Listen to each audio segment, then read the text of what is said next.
단계적 일상 회복이 시작되는 다음 달부터 식당과 카페 등에 대한 영업시간 제한이 해제될 것으로 보입니다. 코로나19 확진 후 재택 치료를 받던 환자가 숨지는 일이 처음 발생했습니다. 국민의힘 윤석열 후보 SNS에 반려견에게 사과를 주는 사진이 올라와 전두환 옹호 발언 사과 요구를 조롱했다는 지적이 잇따랐습니다. 모레 지사직 사퇴를 결정한 민주당 이재명 후보는 광주 5.18 묘지를 참배하며 본격 대선 행보를 시작했습니다. 대장동 의혹을 수사 중인 검찰이 화천대유 대주주 김만배 씨에 대해서 구속영장 재청구를 검토하고 있습니다. 유동규 전 성남도시개발공사 본부장을 기소하면서 배임 혐의가 제외된 것과 관련해 부실 수사 논란이 일고 있습니다. 유엔 북한 특별인권보고관이 코로나19로 고립된 북한 주민들의 고통스러운 실태를 지적하며 대북 제재 완화를 촉구했습니다. 미 국무부는 인도적 지원이 필요하다면서도 제재 완화에는 선을 그었습니다. 주말인 오늘 쾌청한 날씨를 보이겠습니다. 내륙에는 짙은 안개가 끼어 있는 가운데 일교차가 크게 벌어지겠습니다. 여러분 편안히 주무셨습니까? 10월 23일 토요일 뉴스 광장입니다. 어제 0시 기준으로 코로나19 신규 확진자는 1,400명대가 나왔습니다. 정부는 4차 유행이 감소세로 꺾였다고 진단했고요. 백신 접종 완료율은 이르면 오늘 중으로 목표치 70%에 도달할 것 같습니다. 한편 위드 코로나의 밑그림을 그리고 있는 정부는 고통받던 업종부터 제한을 풀겠다고 밝혔습니다. 식당과 카페의 영업시간 제한이 사라지고 유흥시설도 다시 문을 열 전망입니다. 김도영 기자입니다. 가장 먼저 규제가 완화되는 건 그동안 고통이 컸고 소외됐던 서민들의 생업시설입니다. 다음 달부터 식당과 카페 등에 대한 운영시간 제한이 없어질 걸로 보입니다. 현재 4단계 지역은 밤 10시, 3단계는 자정까지만 영업이 가능한데 자율로 맡긴다는 겁니다. 지난해 11월부터 집합 금지 중인 유흥시설은 영업을 허용하는 대신 접종자는 완료 증명, 미접종자는 음성 확인제가 도입될 계획입니다. 미접종자가 차별받는다는 반발에 대한 대안도 내놨습니다. 접종을 받기 어려운 분들이 있습니다. 그런 분들에 대해서는 의료진 판단에 따라서 확인서를 받게 되면 같이 혜택을, 효과를 같이 볼 수 있도록 할 계획으로 있습니다. 각급 학교는 등교 확대를 추진하고 대학도 대면 수업을 늘리기로 했습니다. 민생경제 회복을 위해 다음 달 15일까지 코리아 세일 페스타 등의 행사 개최, 소비 쿠폰 재개 등의 방안도 논의됐습니다. 다만 실내외 마스크 쓰기는 그대로 유지됩니다. 단계적 일상 회복은 한 걸음 한 걸음 신중하게 나아갈 수밖에 없고 당장은 기대에 충분치 못한 출발이 될 수도 있지만 전문가 토론회에서는 다음 달에 다중이용시설의 영업 제한 시간 해제와 집합금지 업종을 완화하고 12월에는 대규모 행사를 허용한 뒤 내년 1월 사적 모임에 대한 제한을 푸는 3단계 완화안이 제시됐습니다. 어떤 우리가 고정된 조건이라기보다는 위험평가에 기반한 단계의 진입이 중요합니다. 단계마다 최소한 5주 이상의 평가 기간을 거쳐서 점진적으로 완화하는 것이 적당하다고 보고요. 정부는 공청회와 전문가 토론회 등 여론 수렴 과정을 거쳐 단계적 일상회복 이행 계획을 다음 주 금요일 발표합니다. KBS 뉴스 김도영입니다. 여론조사 결과 국민 10명 중 7명꼴로 일상회복으로의 전환에 찬성하는 것으로 조사가 됐습니다. 백신 미접종자들의 권리는 물론 보장돼야 하지만 백신 패스의 도입은 찬성한다는 의견이 많았는데요. 이번에 정부가 실시한 여론조사 내용 이효연 기자가 정리했습니다. 먼저 단계적 일상회복, 위드 코로나로 전환해야 하는지 물었습니다. 응답자 4명 중 3명은 코로나와 일상이 공존하도록 방역 체계를 바꾸자고 답했는데요. 2달 전 조사 때보다 20%포인트 가까이 늘어났습니다. 그렇다면 적절한 일상 회복 전환 시기는 언제일까요? 지금이라는 응답이 약 42%로 가장 많았고 이미 늦었다는 21% 정도인데 반해 아직 이르다는 의견도 27.5% 나왔습니다. 위드 코로나를 앞두고 기대와 우려가 반반이라는 응답이 절반 가까이 차지했고 기대가 크다는 약 33%, 우려가 크다는 약 18%였습니다. 확진자 수의 1위 1비하던 상황도 바뀌었습니다. 응답자 10명 중 7명 정도는 치명률이 낮아진 만큼 확진자 숫자의 의미가 달라졌다고 답했습니다. 오히려 약 80%는 확진자 숫자 외에 다른 중요한 정보를 잘 다루지 않고 있다고 꼬집었습니다. 단계적 일상 회복 전환 이후 하루 평균 확진자 수 얼마나 감소할 수 있는지에 대해선 1,000명 이상에서 2,000명 미만이 10명 중 6명꼴로 가장 많았습니다. 백신 접종에 대한 생각도 물었습니다. 모두의 건강을 위한 공동 책임이라고 보는 답이 약 43%였고 개인의 자유라는 답은 13%에 그쳤습니다.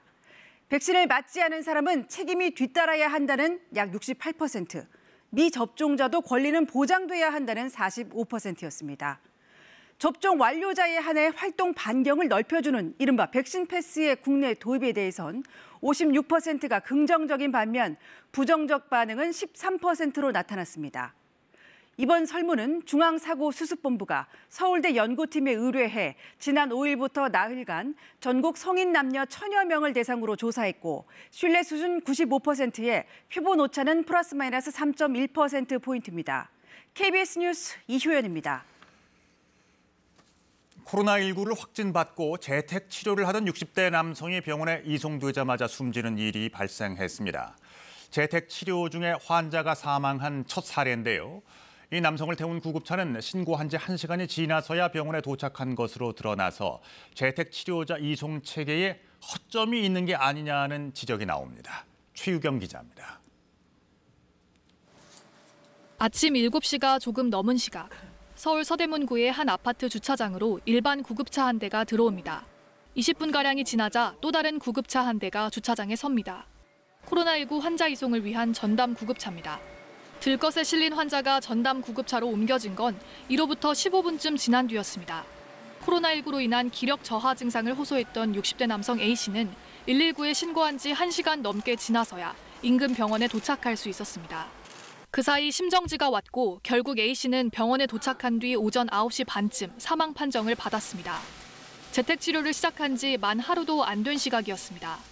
이송이 늦어진 건 A씨를 태울 코로나19 전담 구급차가 제때 준비되지 않았기 때문인 것으로 드러났습니다. 전담 구급차엔 감염 방지를 위해 비닐을 둘러야 하는데 이 작업이 완료되지 않아 현장에 뒤늦게 도착한 겁니다. 게다가 구급대 측은 A씨가 단순히 기력 저하라고만 신고가 들어와 미리 도착해 있던 일반 구급차 대신 전담 구급차를 기다렸다고 설명했습니다. 발열도 없고 의자에 앉아있고 이런 상황이에요.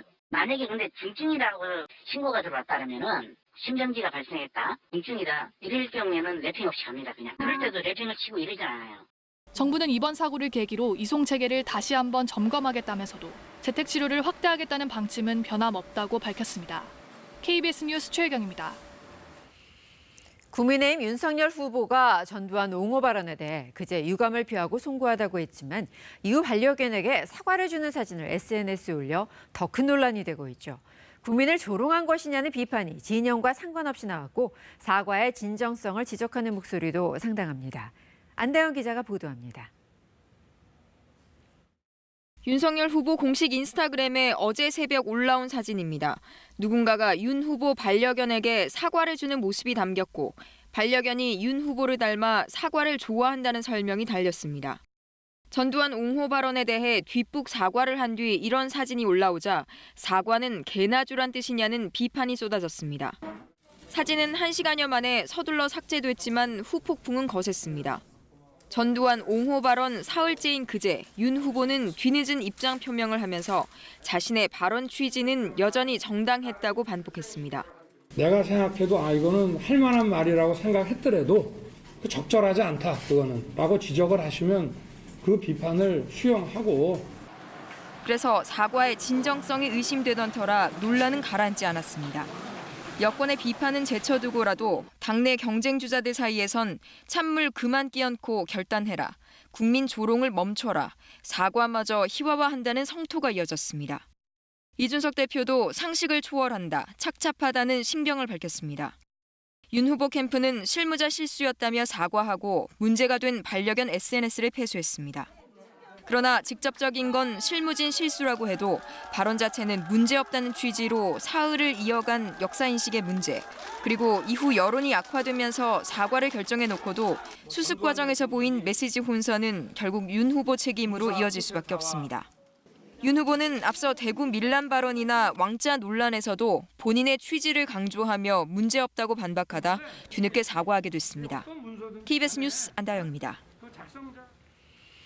윤 후보의 SNS 사진 논란 여파는 국민의힘 경선 토론에서도 이어졌습니다. 이 자리에서 윤 후보는 사진을 찍고 올린 건 캠프 직원이지만 모든 건 자신의 불찰이라며 국민께 사과드린다고 했습니다. 이어서 강병수 기자입니다.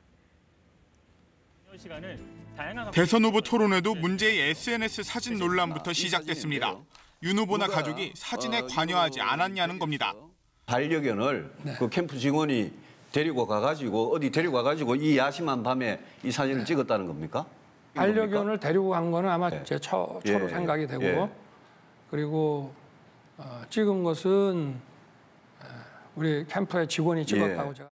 윤 후보는 발언 논란이 있기 전 유년기 이야기를 사진으로 풀어가기로 했고 그래서 공교롭게 올라간 사진이라고 해명했습니다. 국민들한테 이거 정말 잘못했다고 사과를 하시고 불과 한 12시간 지나가지고 국민을 완전히 무슨 개 취급을 하는 이런 사진을 올린단 말입니다. 그 인스타에다 그런 사과 스토리를 올리겠다고 하는 것을 제가 얘기해주고 승인을 했으니까 여기에 대해 관련된 모든 이 불찰과 또 책임은 제가 지는 게 맞죠. 사과가 희화화된 상황이라 전두환 옹호 발언 자체도 다시금 거론됐습니다. 광주에 가서는 5.18 묘비를 잡고 울컥하는 사진을 찍고 이게 지역 감정 이용하는 그런 발언 아닙니까? 본인도 전두환 대통령이 김재익을 써서 경제를 잘 챙기고 우리가 그 덕분에 80년대를 잘 먹고 살았고 이거는 좌파 우파를 가리지 않고 다 동의하는 일이다. 저는 그런 말 한 적 없습니다. 아닙니다. 민주당에서도 당 지도부는 물론 중진 의원들까지 나서 국민을 조롱하는 행위다. 윤 후보의 인식 수준을 드러낸 것이라는 비판이 쏟아졌습니다. 또 정의당 심상정 후보는 윤 후보가 무지를 넘어 광주 정신을 우롱했다며 국민의힘의 징계를 요구했습니다. KBS 뉴스 강병수입니다. 야당이 소란스런 사이 민주당 이재명 후보는 광주 5.18 묘지와 봉하마을에서 본격적인 대선 행보를 시작했습니다. 윤석열 후보를 견제하고 민주 세력의 후계자임을 부각시키기 위한 일정입니다. 경기도지사 자리는 다음 주 월요일에 물러나기로 했습니다. 계현우 기자입니다. 대선 후보 선출 뒤 사실상 첫 일정으로 이재명 후보는 5.18 민주묘지를 선택했습니다. 5월 광주의 진상을 알고 자신의 인생이 바뀌었다며 윤석열 후보를 향해 역사의식이 부족하다고 비판했습니다. 민주주의 체제 속에서 혜택만 누리던 분이어서 전두환이라는 이름이 가지는 그 어묵함을 전혀 이해하지 못했을 겁니다. 집단학살범 전두환 씨는 꼭 처벌해야 한다며 묘역 입구 바닥에 있는 전두환 표지석을 밟기도 했습니다. 윤석열 후보는 왔다 갔을까? 존경하는 분을 밟기도 어려웠지 않겠죠. 광주에 이어 향한 곳은 노무현 전 대통령 묘역이었습니다. 그가 열어준 길을 끝까지 가겠다며 계승을 강조했고 권양숙 여사 면담에선 노 대통령과 닮았다는 얘기를 들었다고 소개했습니다. 젊었을 때 남편을 많이 닮았다. 부러지지 않을까 걱정된다. 노무현 대통령께서 가시고자 했던 반칙과 특권 없는 세상, 모두가 힘 합쳐서 나아가야 된다. 이 후보는 사실상 첫 대외 행보를 민주당의 상징성 있는 곳으로 잡았습니다. 경선 이후 전통적 지지층 결집을 극대화하려는 의도를 담은 일정으로 보입니다. 경기도지사직은 다음 주 월요일 물러나기로 결정했습니다. 이때를 전후해 이낙연 전 대표와 만나고 화합하는 모습을 연출하는 일정을 이 후보 측은 서두르고 있습니다. 이낙연 전 대표는 어제 윤석열 후보가 무지와 저급한 역사인식을 적나라하게 드러냈다고 그간의 침묵을 깼는데 윤 후보 비판을 계기 삼아 칩거를 끝낼 가능성이 있습니다. KBS 뉴스 계현우입니다. 오늘은 절기 상강입니다. 찬 서리가 내리기 시작한다는 시기인데요. 올가을은 때이른 추위가 찾아오면서 서리가 일찍 내렸죠. 그래도 가을의 마지막 절기인 상강이니만큼 겨울이 오기 전까지 깊어가는 가을을 만끽해 보시기 바랍니다. 오늘과 내일은 전국의 하늘 표정이 대체로 맑겠습니다. 아침 기온은 평년 기온을 밑돌면서 다소 쌀쌀하지만 한낮에는 17도, 18도 안팎으로 활동하기 무난하겠습니다. 지금 내륙 지역을 중심으로는 안개가 짙게 끼어 있습니다. 밤사이 기온이 크게 떨어지면서 이렇게 안개가 짙게 낀 건데요. 청주와 광주공항에는 저시정 경보도 발효 중입니다. 안개가 걷히고 나면 전국의 하늘은 대체로 맑겠습니다. 다만 강원 남부 지역은 아침까지, 제주도는 밤 사이에 빗방울이 떨어지는 곳이 있겠습니다. 현재 기온 살펴보겠습니다. 어제 아침과 기온이 비슷한데요. 춘천이 5도, 대전은 4.4도, 진주는 3.6도까지 떨어져 있습니다. 한낮에는 서울이 18도, 강릉 19도, 광주와 대구가 20도, 부산 21도로 어제보다 기온이 조금 높겠습니다. 바다의 물결은 동해상에서 최고 3.5m, 제주 해상에서는 최고 4m까지 거세게 일겠습니다. 당분간 고기압의 영향을 받으면서 전국이 대체로 맑겠고요. 일교차는 크게 벌어지겠습니다. 날씨였습니다. 대장동 의혹을 수사하고 있는 검찰이 화천대유의 대주주 김만배 씨의 구속영장 재청구를 검토하고 있습니다. 또 이를 위해서 남욱 변호사를 닷새 연속으로 조사하는 등 혐의 입증에 수사력을 모으고 있습니다. 검찰이 유동규 전 성남도시개발공사 본부장을 기소하면서 배임 혐의를 제외한 것을 놓고 논란이 일고 있습니다. 이재희 기자입니다. 유동규 전 성남도시개발공사 본부장을 뇌물 혐의 등으로 기소한 검찰. 전담 수사팀 출범 약 3주 만에 첫 기소를 한 검찰은 한 차례 구속영장이 기각된 화천대유 대주주 김만배 씨에 대해 영장 재청구를 검토 중입니다. 김 씨의 혐의 입증을 위해 의혹의 또 다른 핵심 인물 남욱 변호사를 어제까지 닷새 연속 조사했습니다. 남 씨와 정영학 회계사는 검찰 조사에서 김 씨가 모든 일을 주도했다는 취지로 진술한 것으로 알려졌습니다. 주말 사이 검찰이 이들을 추가 조사할 가능성도 열려 있습니다. 한편 검찰이 유동규 씨를 재판에 넘기면서 배임 혐의를 제외한 것을 놓고 논란이 일고 있습니다. 구속돼 적시했던 혐의를 기소하지 못하는 건 흔치 않은 경우입니다. 검찰이 수사가 미진하단 걸 자인한 것 아니냐는 지적이 나옵니다. 검찰이 정치적 부담을 느껴 판단에 신중을 기하고 있다는 해석도 있습니다. 유 씨를 배임 혐의로 기소하려면 결국 대장동 개발 사업의 최종 결재권자였던 이재명 당시 성남시장에겐 책임이 없는 건지 따져볼 수밖에 없기 때문입니다.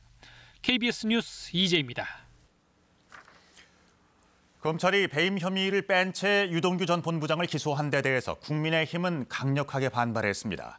대검찰청을 항의 방문해서 정치검찰이 이재명 후보 구하기에 나선 것이라고 항의했는데요. 이에 대해서 민주당은 악의적인 실력 행사라며 처음부터 무리한 수사였다고 반박했습니다. 강푸른 기자입니다. 살리면은 정치검찰 규탄한다! 규탄한다! 규탄한다! 국민의힘 의원 20여 명이 대검찰청을 항의 방문했습니다. 배임 혐의를 뺀 채 유동규 전 본부장을 기소한 검찰 결정은 눈물겨운 이재명 구하기이자 꼬리 자르기 수사라고 강조했습니다. 그분이 누군지 우리 국민들은 다 알고 있습니다. 모든 것을 덮어버리겠다는 이 공작적 기소에 대해서 용납할 수 없습니다. 김호수 검찰총장 면담을 요구하다 방역수칙에 가로막히자 2시간 넘게 실랑이가 벌어지기도 했습니다. 아니 야당이라고 이렇게 탄압하는 겁니까? 결국 총장 대신 나온 대검 차장을 향해 질타를 쏟아냈습니다. 제일 중요한 범죄 사실인 업무상 배임 기소를 안 하는 마당에 3억 뇌물죄 기소하자고 그 야밤에 그렇게 기습적으로 공소장을 넣습니까? 불기소를 한 게 아니라 보안 수사를 위해서 이렇게 보류를 해놨다는 말씀을 꼭 드리고 싶고요. 저희들이 보안 수사를 철저히 하도록 하겠습니다. 국민의힘 후보들도 이재명 후보 범죄 숨기기이고 부실 수사의 정점이라며 비판에 가세했습니다. 반면 민주당은 배임 혐의가 빠진 건 오히려 검찰이 무리한 끼워넣기를 하려 했던 반증이라고 반박했습니다. 맹탕 국감을 만회하겠다는 수작입니까? 검찰이 따라주지 않자 실력 행사에 들어선 것입니까?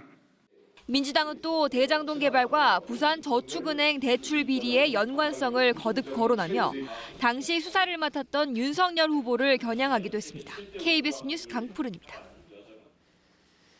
유엔이 파견한 북한 특별인권보고관이 북한 주민들의 고통스러운 실태를 알리며 유엔이 대북 제재 완화를 재검토해야 한다고 주장했는데요. 그러자 미 국무부가 대북 제재는 유엔 안전보장이사회 국가들이 결의한 사항이라고 선을 그었습니다. 워싱턴 김양순 특파원입니다. 코로나로 국경이 봉쇄되며 북한 주민들의 최우선 관심사는 먹을 것을 구하는 것이 됐다. 북한이 지금처럼 국제사회로부터 고립된 적이 없었다는 보고가 나왔습니다. 토마스 킨타나 북한 인권 특별보고관은 유엔의 대북 제재 이후 일반 주민들은 생계가 무너졌지만 북한 정권은 미사일을 시험 발사하고 군비 경쟁을 벌이고 있다며 제재의 역설이라고 지적했습니다. 그러면서 유엔 안전보장이사회가 대북 제재 체제를 재검토하고 필요하면 완화해야 한다고 촉구했습니다. This captures the paradox of the sanctions regime. I take this opportunity to urge all relevant parties to take steps towards finding a peaceful resolution of the long-standing conflict on the Korean Peninsula.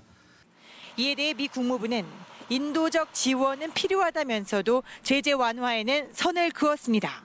네드 프라이스 국무부 대변인은 북한 인권 실태에 대한 책임은 북한 정권에 있다는 것이 간명한 사실이라며 유엔 대북 제재는 안보리 국가들의 결의에 따른 것이라고 지적했습니다. UN Security Council resolutions regarding the DPRK remain in effect, and all UN member states are bound by their obligations under those resolutions. 그럼에도 미국은 북한 주민들의 고통을 줄이기 위해 최선을 다해야 한다며 대북 인도적 지원을 위한 노력에 관여하고 있다고 덧붙였습니다. 대북 제재 완화보다는 인도적 지원이 낫다는 게 바이든 정부의 일관된 입장입니다. 한미 외교 당국자들은 대북 지원 인도적 사업의 구체적 내용을 논의하고 있는 것으로 알려졌습니다. 워싱턴에서 KBS 뉴스 김양순입니다. 서울의 한 회사 사무실에서 물을 마신 뒤 쓰러진 직원 2명 중 1명에게서 살충제 등으로 쓰이는 독성 물질이 검출됐는데요. 이번 사건 용의자로 지목된 강모 씨 집에서도 같은 물질이 발견돼 경찰은 연관성을 확인하고 있습니다. 황준환 기자의 보도입니다. 지난 18일 사무실에서 물을 마신 뒤 먼저 쓰러진 여성은 상태가 나아졌지만 나중에 쓰러진 남성은 여전히 중태로 중환자실에 입원 중입니다. 국립과학수사연구원은 이 남성의 혈액에서 독성 물질이 검출됐다고 밝혔습니다. 이 독성 물질은 지난 10일 이 회사에서 일어난 음료 사건 때 검출된 물질과 일치합니다. 또 경찰이 피의자로 입건한 강 씨의 집에서도 같은 물질이 발견됐습니다. 아지드와 나트륨으로 살충제, 제초제 성분입니다. 하지만 물병 자체에선 독성 물질이 검출되지 않았습니다. 당시 회사 측은 사건 발생 7시간 만에 경찰에 신고했습니다. 아예 물병이 바뀌었을 가능성 등이 있습니다. 독성 물질이 확인된 만큼 경찰은 피해자들이 이 물질을 어떻게 먹게 됐는지 경위를 집중적으로 조사할 방침입니다. 또 왜 이런 일이 생겼는지 범행 동기를 밝히는 데도 수사력을 모으고 있습니다. 경찰은 물을 마신 뒤 쓰러졌던 피해 여성을 추가 조사한 데 이어 어제도 이 회사를 다시 찾아가 수사 단서가 있는지 확인했습니다. 피의자 강 씨는 물을 마시고 쓰러진 2명과 같은 팀이고 지난 12일 사건의 피해자와는 한 집에서 살았던 적이 있습니다. 경찰은 아직 직장 내 따돌림 정황은 확인되지 않았지만 다양한 가능성을 열어놓고 수사 중이라고 밝혔습니다. KBS 뉴스 방준환입니다. 서울의 한 다세대 주택에 사는 80대 노부부가 동시에 숨진 채 발견됐습니다. 타살 흔적이 전혀 없고 부부 둘 다 급성 심근경색으로 숨진 것으로 추정돼 사인을 두고 의문이 생기고 있습니다. 이수민 기자의 보도입니다. 구급차 한 대가 주택 앞으로 다가옵니다. 잠시 뒤 경찰관들도 잇따라 집 앞에 도착합니다. 지난 21일 저녁 6시 50분쯤 이 다세대 주택의 2층과 3층에서 80대 부부가 숨진 채 발견됐습니다. 이 주택에는 노부부만 살았는데 각각 다른 층에 거주해 왔다고 주민들은 말합니다. 와서는 2층에서 맞으시면 3층에 가고 맨날 그랬거든요. 새도 안 놓고. 숨진 남편은 지난 17일 사설 요양센터에 전화해 몸이 불편하다며 방문 요양 서비스를 신청했습니다. 요양보호사는 그제 처음으로 이 집을 찾았지만 문이 닫혀 있었고 주민센터를 통해 인근에 따로 사는 아들에게 연락했습니다. 숨진 부부는 기초생활수급자도 아니었고 관할 주민센터에서 별도의 지원이나 관리도 받고 있지 않았습니다. 의료, 주거, 뭐 이제 이런 기초생활수급자 급여가 대상자가 아니시고 전형적으로 경찰은 현장 감식 결과 외부 침입 흔적이 없고 몸에 외상도 없어 타살이나 간병 살해일 가능성은 크지 않다고 밝혔습니다. 그러면서 부부 둘 다 급성 심근경색으로 사망했다는 거만이 소견이 나왔다고 전했습니다. 경찰은 노부부가 사망한 시점과 정확한 원인을 확인하기 위해 부검을 진행할 계획입니다. KBS 뉴스 이수민입니다. 이어서 한국도로공사 연결해서 주말 아침 교통 상황 알아보겠습니다. 네, 요즘 아침 공기는 차갑지만 그나마 낮엔 기온이 크게 오르죠. 가을을 즐기려는 나들이 차량들로 이번 주말 고속도로는 많이 혼잡할 것으로 보이는데요. 오늘 외곽 쪽은 오전 11시 때가 가장 어려울 것으로 보이고요. 특히 서울 양양선 양양 쪽은 미사에서 서종, 그리고 조양과 동홍천 사이 정체가 예상됩니다. 이 시각 현재 수도권 제1순환선엔 돌발 상황이 있습니다. 판교에서 구리 방향 판교 분기점 부근인데요. 1차로에 승용차 관련 사고가 나면서 혼잡이 더해지고 있고요. 이 판교 분기점과 성남 사이, 그리고 더 가서 서하남 부근으로는 각각 작업 정체를 받고 있습니다. 2-3km 구간 속도가 뚝 떨어집니다. 서울 양양간 고속도로 아직은 괜찮지만 화도 부근 외곽 쪽 교통량이 증가하고 있고요. 광주 원주간 고속도로 원주 쪽은 초월 부근 정체 2km 구간 생겼습니다.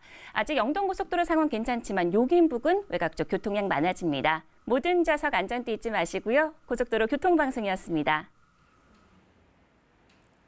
오늘은 절기 상강입니다. 가을의 마지막 절기인데요. 이 시기에는 서리가 내린다고 하죠. 오늘 아침도 기온이 크게 떨어지면서 서리가 내린 곳이 있고 물이 언 곳도 있습니다. 오늘 서울의 아침 기온 6.2도로 출발했는데요. 전국의 하늘 표정이 맑아서 낮 동안 기온은 크게 오르겠습니다. 오늘 서울 낮 기온 18도로 아침보다 10도 이상 기온이 쑥 오르겠습니다. 일요일인 내일도 전국이 대체로 맑아서 주말 동안 날씨로 인한 불편함은 없겠습니다. 내륙 지역을 중심으로는 안개가 짙게 끼어 있습니다. 밤사이 기온이 떨어지면서 복사 냉각이 활발하게 이루어졌는데요. 지금 금산의 가시거리는 150m, 괴산은 180m에 머물러 있습니다. 경북 내륙 지역을 중심으로 지금 안개가 매우 짙기 때문에 교통안전에 유의하셔야겠습니다. 오늘 고기압의 영향을 받으면서 전국의 하늘 대체로 맑겠지만 아침까지 강원 남부 동해안 지역에는 빗방울이 떨어지는 곳이 있겠고요. 밤에 제주도에는 구름이 많이 끼면서 밤사이 빗방울이 살짝 떨어질 수 있겠습니다. 현재 기온 살펴보겠습니다. 지금 서울이 6.2도, 원주가 4.1도, 대전 4.4도, 대구 6도로 평년 기온을 4도에서 5도가량 밑돌고 있습니다. 한낮에는 서울이 18도, 강릉 19도, 광주와 대구가 20도, 부산 21도로 어제보다 1, 2도가량 기온이 높겠습니다. 바다의 물결은 제주 해상에서 최고 4m까지 거세게 일겠고요. 동해상과 남해상, 제주 해상에는 풍랑주의보가 발효 중인 가운데 물결이 높게 일겠습니다. 특히 동해안에서는 오늘도 너울성 파도를 주의하셔야겠습니다. 고기압의 영향을 받으면서 당분간 하늘은 대체로 맑겠습니다. 다만 일교차가 크게 벌어지니까요. 건강관리는 잘해주셔야겠습니다. 날씨 정보 전해드렸습니다. 어제 0시 기준 코로나19 신규 확진자는 1,400명대가 나왔습니다. 정부는 일단 4차 유행이 감소세로 꺾였다고 진단을 했고요. 백신 접종 완료율은 이르면 오늘 중으로 목표치인 70%에 도달할 것 같습니다. 한편 위드 코로나의 밑그림을 그리고 있는 정부는 고통받던 업종부터 제한을 풀겠다고 밝혔습니다. 식당과 카페의 영업시간 제한이 사라지고 유흥시설도 다시 문을 열 전망입니다. 김도영 기자입니다. 가장 먼저 규제가 완화되는 건 그동안 고통이 컸고 소외됐던 서민들의 생업시설입니다. 다음 달부터 식당과 카페 등에 대한 운영시간 제한이 없어질 걸로 보입니다. 현재 4단계 지역은 밤 10시, 3단계는 자정까지만 영업이 가능한데 자율로 맡긴다는 겁니다. 지난해 11월부터 집합 금지 중인 유흥시설은 영업을 허용하는 대신 접종자는 완료 증명, 미접종자는 음성 확인제가 도입될 계획입니다. 미접종자가 차별받는다는 반발에 대한 대안도 내놨습니다. 접종을 받기 어려운 분들이 있습니다. 그런 분들에 대해서는 의료진 판단에 따라서 확인서를 받게 되면 같이 혜택을, 효과를 같이 볼 수 있도록 할 계획으로 있습니다. 각급 학교는 등교 확대를 추진하고 대학도 대면 수업을 늘리기로 했습니다. 민생경제 회복을 위해 다음 달 15일까지 코리아 세일 페스타 등의 행사 개최, 소비 쿠폰 재개 등의 방안도 논의됐습니다. 다만 실내외 마스크 쓰기는 그대로 유지됩니다. 단계적 일상 회복은 한 걸음 한 걸음 신중하게 나아갈 수밖에 없고 당장은 기대에 충분치 못한 출발이 될 수도 있지만 전문가 토론회에서는 다음 달에 다중이용시설의 영업제한 시간 해제와 집합금지 업종을 완화하고 12월에는 대규모 행사를 허용한 뒤 내년 1월 사적 모임에 대한 제한을 푸는 3단계 완화안이 제시됐습니다. 어떤 우리가 고정된 조건이라기보다는 위험평가에 기반한 단계의 진입이 중요합니다. 단계마다 최소한 5주 이상의 평가 기간을 거쳐서 점진적으로 완화하는 것이 적당하다고 보고요. 정부는 공청회와 전문가 토론회 등 여론 수렴 과정을 거쳐 단계적 일상회복 이행 계획을 다음 주 금요일 발표합니다. KBS 뉴스 김도영입니다. 누리호가 땅을 박차고 날아오르는 순간의 감동, 참 많은 분들이 함께 했는데요. 누리호 개발에 참여했던 연구진들은 심정이 어땠을까요? 이륙과 성공적인 비행을 누구보다 더 기뻐했지만 마지막 아쉬움에 목이 메는 모습을 보이기도 했습니다. 하지만 반드시 극복해내겠다며 다시 일어선 연구진들, 박대기 기자가 만나봤습니다.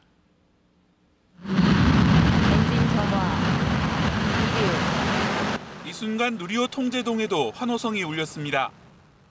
과연 날아갈까는 쏘기 전까지는 알 수가 없거든요.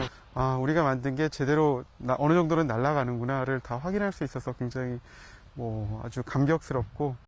감격이 깊었던 게 사실 제가 2009년 고등학교 2학년 학생 시절에 여기 우주과학관에 와가지고 나로호 발사를 응원을 했었어요. 그때 이제 박물관 입장 티켓이나 이런 것도 남아 있더라고요. 그런데 이제 발사 운영대로 직접 참여를 하게 돼서 순조로운 비행으로 최종 성공을 바라보던 그때 모형 위성의 궤도 안착 실패. 개발진의 아쉬움은 그 누구보다 컸습니다. 정말 끝나고 나니까 너무 정말 아쉽다는 생각이 좀 많이 들었습니다. 하지만 서로를 격려하는 박수를 쳤습니다. 상황은 어느 정도 이제 파악이 됐지만 우리가 그래도 이 정도를 해냈다. 기합을 넣자 해갖고 박수를 같이 한 것 같습니다. 깊은 아쉬움을 뒤로하고 연구원들은 벌써 다음 발사를 준비합니다. 토의하고 기숙사 가서도 막 이렇게 어떤 게 문제일까 서로 이제 데이터도 보고 그러고 있었습니다. 1호기는 벌써 쐈지만 2호기도 같이 바로 옆에서 지금 조립을 하고 있습니다. 한국형 발사체 누리호 100% 성공을 위한 도전은 이미 시작됐습니다. 반드시 그것을 극복해서 다음번에는 완벽한 결과를 보여드리고 싶습니다. 그 마지막 계단 하나가 남아 있다고 생각이 듭니다. 내년 5월에 그래서 성공시킬 수 있도록 격려를 부탁드리겠습니다. KBS 뉴스 박대기입니다. 우리 기술로 우주 발사체를 개발해내는 것은 결코 쉽지 않은 일이었습니다. 명실상부한 한국형 발사체 누리호를 쏘아 올리기까지 30년 가까운 시간이 걸렸죠. 그 지난해했던 국내 우주 개발의 역사를 되짚어 보겠습니다. 염기석 기자입니다. 지난 1993년 화학 1호가 하늘로 향했습니다. 1단형의 초보적 형태였지만 한반도 상공 오존층 농도를 측정한 우리나라의 첫 관측 로켓이었습니다. 본격적인 우주 개발 청사진은 2007년 세워집니다. 1차 우주 개발 진흥 기본 계획, 원천 기술을 확보해 우리 발사체로 위성을 쏘아 올리겠다는 목표가 세워집니다. 이어 2009년엔 나로 우주센터를 준공해 세계에서 13번째 우주센터 보유국에 올랐고 2013년 마침내 한국 최초의 우주 발사체 나로호 발사에 성공합니다. 4번의 연기, 2번의 발사 실패를 딛고 이뤄낸 값진 성과였습니다. 나로호가 엄청난 괴능과 불기둥을 내뿜으며 대한민국 땅을 박차오릅니다. 러시아 기술을 빌린 나로호 발사를 추진하면서 동시에 완전한 한국형 발사체 누리호를 향한 기나긴 여정도 시작됐습니다. 누리호 개발 사업은 2010년에 시작해서 내년에 종료되게 되어 있는데요. 거기에 세금, 즉 예산이 1조 9,572억 원이 투입이 됐습니다. 그게 가능할 수 있도록 국민들께서 성원해 주시고 첫 한국형 발사체 누리호 발사. 이제 대한민국의 우주 시대도 본궤도에 오르게 됐습니다. 먼저 3조 7천억 원을 들여 2027년부터 인공위성 8기를 발사하고 한국형 위성 항법 시스템을 구축합니다. 군사 정찰과 우주 탐사 등을 위한 초소형 위성 100여 기도 쏘아 올립니다. 달 궤도선을 시점으로 해서 2030년까지는 달 착륙선을 우리 대한민국에서도 개발을 하고 그다음에 2030년 이후에는 소행 탐사선까지 개발할 그런 계획을 갖고 있습니다. 다만 그동안 국가 주도로 추진해온 우주산업을 세계적 추세에 맞춰 민간 주도로 바꿔나가는 건 남은 과제로 꼽힙니다. KBS 뉴스 염석입니다. 어제 전남 여수시 한 양식장에서 작업자 2명이 바다에 빠져 실종됐습니다. 해경은 경비함정과 항공기를 동원해 수색 작업을 벌이고 있습니다. 김정대 기자의 보도입니다. 어두운 밤바다에서 경비함정에 탄 해경 선원들이 불빛을 바다에 비춥니다. 양식장 관리선에서 추락한 것으로 추정되는 작업자 2명을 찾는 겁니다. 여수 여자도 인근의 꼬막 양식장에서 9톤급 관리선에 탄 작업자가 바다로 추락했다는 신고가 들어온 건 어제 오후 3시 20분쯤. 해경은 경비함정과 항공기를 동원해 현장에 곧바로 출동했습니다. 하지만 사고 해역에서는 배와 신고자의 휴대전화만 발견됐고 사람은 보이지 않았습니다. 당시 배는 표류하고 있었고 그물을 끌어올리는 도르래인 양망 장비가 작동 중이었습니다. 해경은 이를 토대로 양식장에서 작업하던 배에서 한 명이 먼저 추락한 뒤 신고자까지 바다에 빠진 것으로 보고 있습니다. 지금 사고 해역에 경비함정 12척이 지금 집중 수색을 지금 펼치고 있습니다. 지금 야간 수색을 동원의 함정이 지금 함정의 장비인 서치라이트를 이용해서 해경은 사고 해역 인근을 계속 수색하는 한편 관리선의 정확한 승선 인원과 인적 사항도 확인할 계획입니다. KBS 뉴스 김정대입니다. 신도들을 어린 시절부터 맡아 돌보면서 10년 넘게 성착취를 하고 현금 명목의 금전을 뜯어낸 목사 부부가 있습니다. 1심 법원이 충격적인 범죄를 저지른 이들 부부에게 각 징역 25년, 징역 8년을 선고했습니다.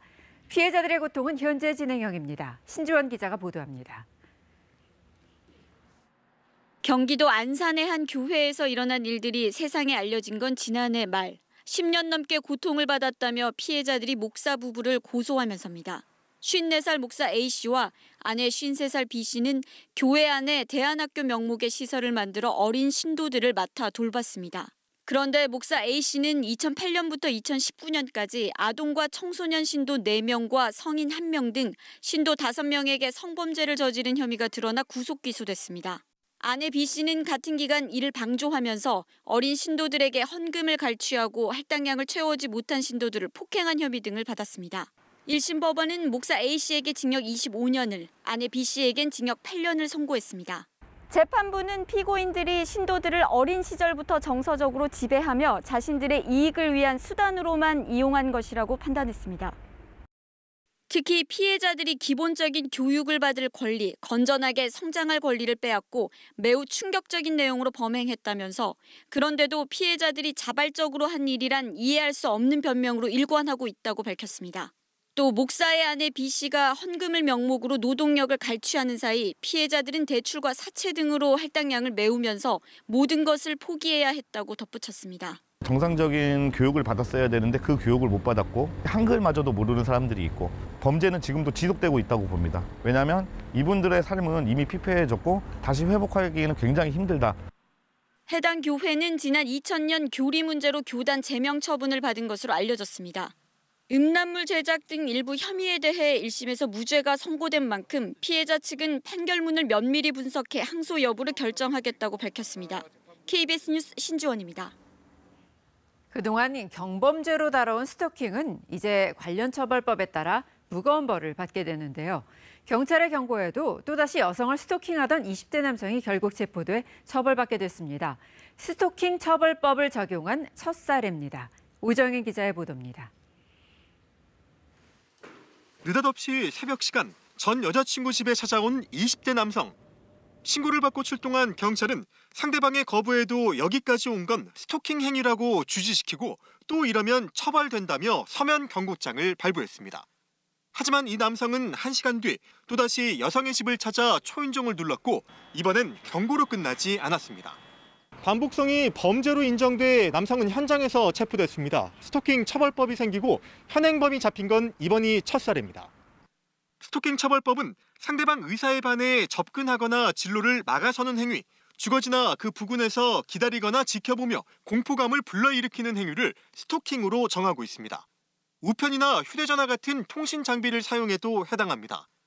거부 의사를 밝혔는데도 스토킹을 반복하거나 지속하면 스토킹 범죄로 입건되고 3년 이하 징역 또는 3천만 원 이하 벌금형에 처해집니다. 그동안 경범죄 처벌법을 적용해 대부분 범칙금만 부과했던 처벌 수위를 한층 높인 겁니다.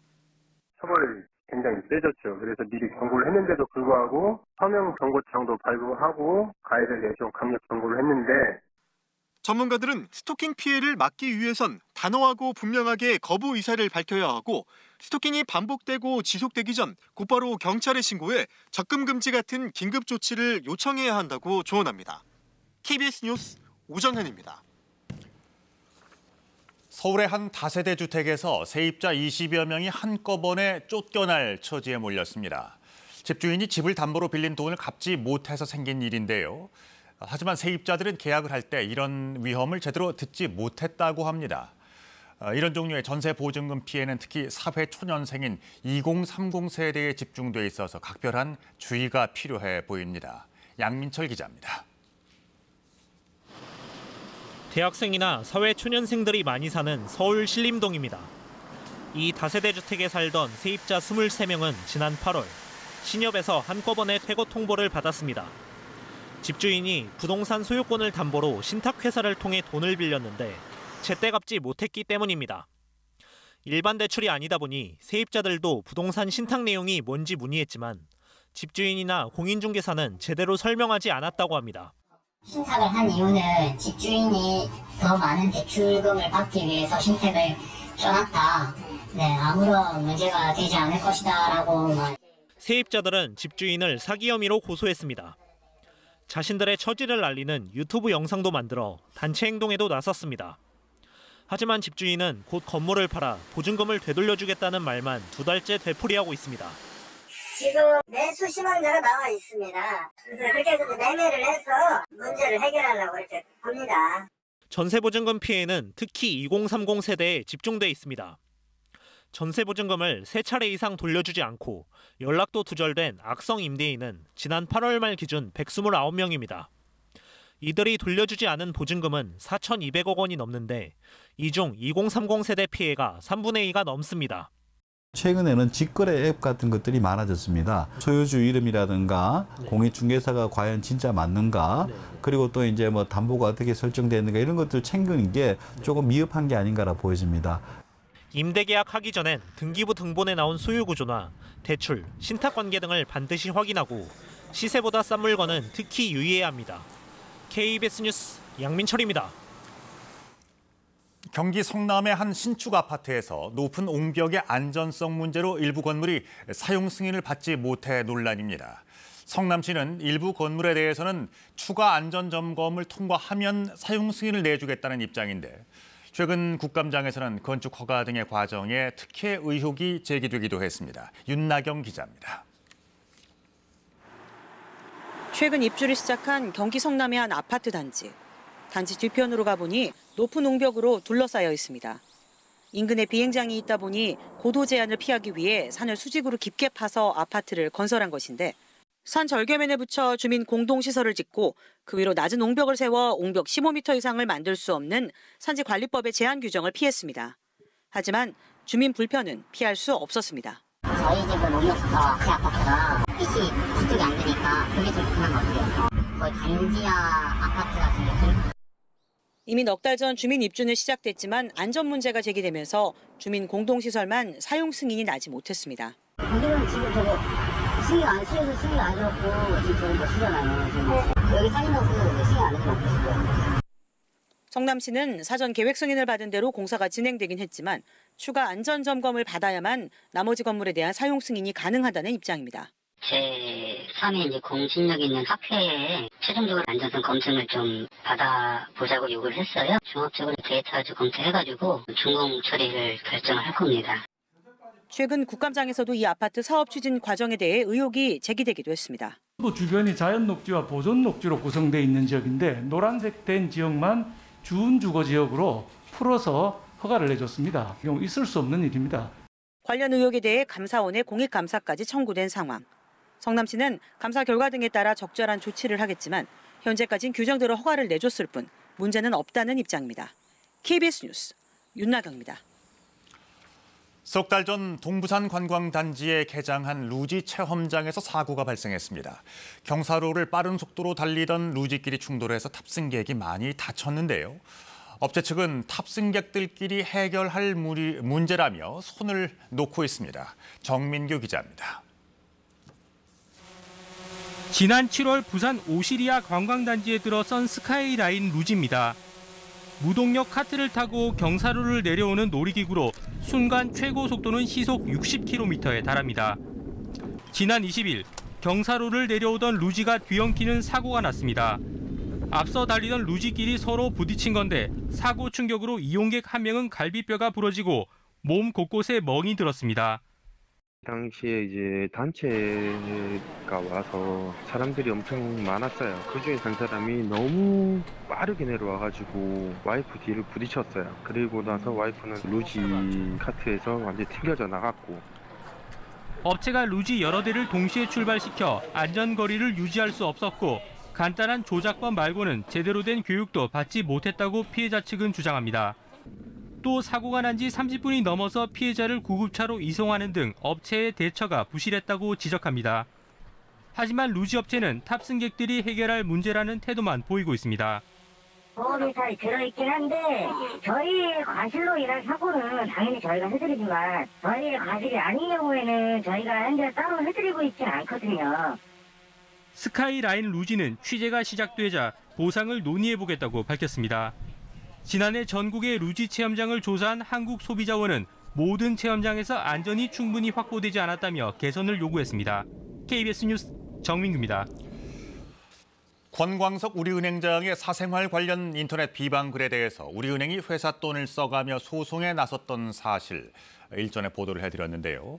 우리은행 측이 이 비방글과 사진이 조작이라고 주장을 해온 데 대해서 피고 측에서는 위 변조가 아니라는 감정서를 법원에 제출했고 우리은행 측은 모든 민형사상의 소송을 취하했습니다. 정재우 기자입니다. 지난 2월 직장인 익명 게시판인 블라인드 앱에 올라온 사진입니다. 한 남성이 여성을 안고 있습니다. 글쓴이는 이 남성이 권광석 우리은행장이라고 주장합니다. 바른 생활과 정도를 강조하더니 뒤에서 술판을 벌였다고도 비난했습니다. 권 행장 개인뿐 아니라 우리은행 법인까지 나서 글 작성자와 블라인드 측에 민형사 소송을 냈습니다. 대형 로펌인 김현장을 선임했습니다. 소송 비용을 누가 댔느냐는 질문에 우리은행과 권 행장이 각자 계약해 따로 냈다면서도 액수는 밝히지 않았습니다.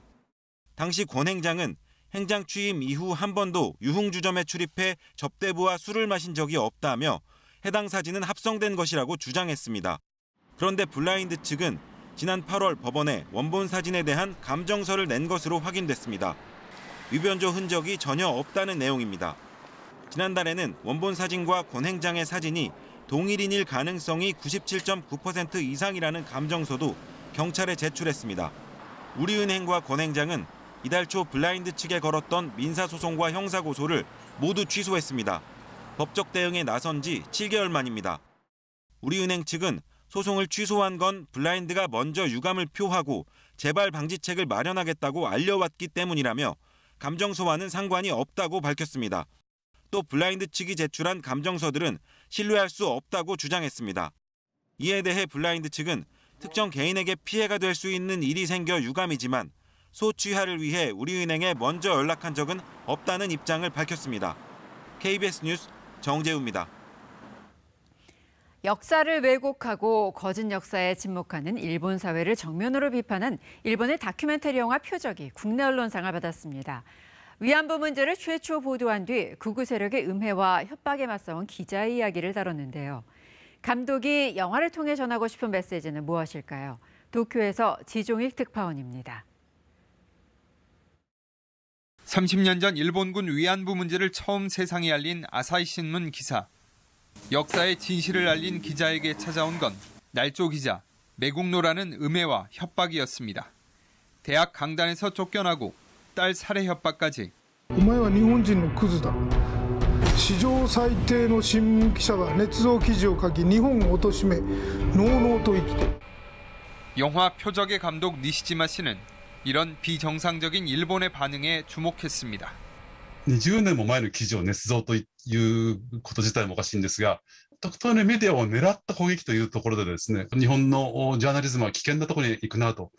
영화는 기자 개인의 고통을 넘어 음해 공작이 재생산돼 온 구조를 파헤칩니다. 역사 지우기에 나선 정치 권력은 이를 방조하고 선동해 왔습니다. 誤報によって多くの人々が傷つき、悲しみ、苦しみ、そして怒りを覚えたのはメディアというのはですね、反日というレッテルを貼って、区別してしまう。国家が主導してこういうふうな風潮を作り上げたと。 영화는 국가주의에 동조하고 침묵하는 일본 언론에게 보내는 경고이기도 합니다. 真実、そういったものを調べていくのがメディアの役割であるし、国家が進めることがおかしいと思えばそれはおかしいと言えるのがメディアの役割だと思います. 안종필 자유언론상을 수상한 니시지마 감독은 한일 관계 개선을 위해서라도 역사의 진실을 전하는 노력을 계속하겠다고 말했습니다. 도쿄에서 KBS 뉴스 지종익입니다. 지난 8월 제주 정방폭포에서 무태장어로 추정되는 개체가 발견됐다는 소식 전해드렸는데요. 국립문화재연구소가 실태조사에 나서 무태장어가 서식하는 것을 공식 확인했습니다. 문준영 기자입니다. 일반 장어와는 다르게 얼룩덜룩한 무늬가 선명한 몸통에 검은색 반점이 찍혀있는 장어. 지난 8월 KBS 카메라에 포착된 무태장어로 추정되는 장어입니다. 2달 뒤 국립문화재연구소와 국립중앙과학관 등 관련 기관이 실태조사에 나섰습니다. 해안 절벽에서 쏟아지는 물줄기 사이로 연구원들이 최근 설치한 통발을 끌어올렸습니다. 20여 개 통발 가운데 한 곳에 검은 반점이 찍힌 장어 한 마리가 포획됐습니다. 조사 결과 천지연과 천재연 폭포에 서식하는 것으로 알려졌던 무태장어로 확인됐습니다. 통발에 잡힌 무태장어입니다. 정방폭포에서 무태장어 서식이 확인된 건 이번이 처음입니다. 무태장어는 1978년 천연기념물로 지정된 뒤 양식 등의 이유로 2009년 해제됐지만 주 서식지인 천지연 폭포는 생태적 가치가 높아 천연기념물 27호의 지위를 유지해왔습니다. 정방폭포에서도 서식이 확인되면서 관련 연구에 도움이 될 전망입니다. 네, 이번에 나온 무태장어를 가지고 유전자 분석을 해서 무태장어에 대한 유전자 연기 서열을 확보를 하고 그 다음에 이제 여기에 대한 환경 개선 연구를 같이 진행할 예정입니다. 정방폭포도 천지연 폭포에 이어 무태장어의 최북단 서식 지역으로서 학술 가치를 인정받을 수 있을지 주목됩니다. KBS 뉴스 문준영입니다. 충주댐 상류 남한강에 222m 길이의 출렁다리가 개통됐습니다. 충주댐 건설로 끊겼던 길이 다시 연결되면서 제천 청풍호를 대표하는 새로운 관광 명소로 자리 잡을지 기대를 모으고 있습니다. 이규명 기자입니다. 월악산 국립공원에 둘러싸여 수려한 풍광을 뽐내는 충북 제천의 청풍호. 거대한 호수를 가로질러 명승 제48호인 옥순봉을 연결하는 출렁다리가 모습을 드러냅니다. 제천시가 85억 원을 들여 조성한 길이 222m, 폭 1.5m의 남한강 첫 출렁다리입니다. 다리 기둥이 없는 무주탑 방식으로 지어져 출렁거림을 만끽할 수 있고 30여 미터 상공에서 투명 유리바닥을 걸으며 아찔한 긴장감을 즐길 수 있습니다. 주변 환경도 좋고 밑에를 내리다 보니까 물하고 막 맞닿는 느낌, 출렁다리가 출렁출렁하면서의 그 감정, 그런 게 너무 좋아요. 출렁다리 개통은 지역 주민들의 수건이기도 했습니다. 행정구역상 한 마을이지만 충주댐 건설로 육로가 소멸돼 단절됐던 마을이 연결됐습니다. 8km를 댕겨야 되니까 1년에 한 번 만나기도 힘들어요. 이제는 뭐 다리가 생겼으니까 서로 이제 얼굴도 서로 보고. 제천시는 출렁다리와 연결되는 1.9km 규모의 탐방로를 조성하고 인근 관광시설과 연계한 관광상품을 개발한다는 계획입니다. 청풍호반 케이블카 그리고 모노레일 이런 저희 제천의 대표적인 관광시설과 연계해서 관광 명소로 육성할 수 있도록. 제천 옥순봉 출렁다리가 청풍호를 대표하는 또 하나의 관광 명소로 자리 잡을지 기대를 모으고 있습니다. KBS 뉴스 이규명입니다. 기후위기, 더 이상 미룰 수 없는 전 지구적 과제가 됐죠. 그런데 해법은 여전히 보이질 않는데요. 이렇게 어른들이 외면하는 사이 자신들의 삶을 지키기 위해 학교가 아닌 거리로 나선 학생들이 있습니다. 류재현 촬영기자가 만나봤습니다. 기후위기라는 문제가 약간 사실 개인적 실천으로 해결될 것도 아니고 북극권만의 문제도 아니고 이렇게 대응하다간 우리가 안전할 수 없고 내 삶조차도 지킬 수 없다라는 걸 인식하고 나오기 시작을 했고 지구온도 상승 1.5도를 막기 위해서 활동하고 있는 청소년 단체이고요. 그 약간 1.5 상승을 막기 위해서 정치 그리고 정책적 변화를 지금 외치고 있는 단체입니다. 기후운동 하는 데 있어서 나이나 전문성은 막 되게 크게 자격이 된다고 생각하지 않아요. 그냥 누구나 할 수 있는 건데 자꾸 전문성을 가지고 너희는 그래도 아직 뭐 고졸인데 중졸인데 뭐 이러면서 판단을 하시는데 기후운동 하는 데서 자격이 딱히 필요하지 않다라는 말을 되게 많이 하고 싶었어요, 저는. 전문가도 아니고 정말 평범하고도 평범한 시민으로서 기후위기 앞에서 정책의 변화를 만들자라고 외치다 보니까 지지해주는 시민들은 늘어나긴 하지만 실제 현실 안에서 변화가 그렇게 빨리 닿진 않는 것 같아요.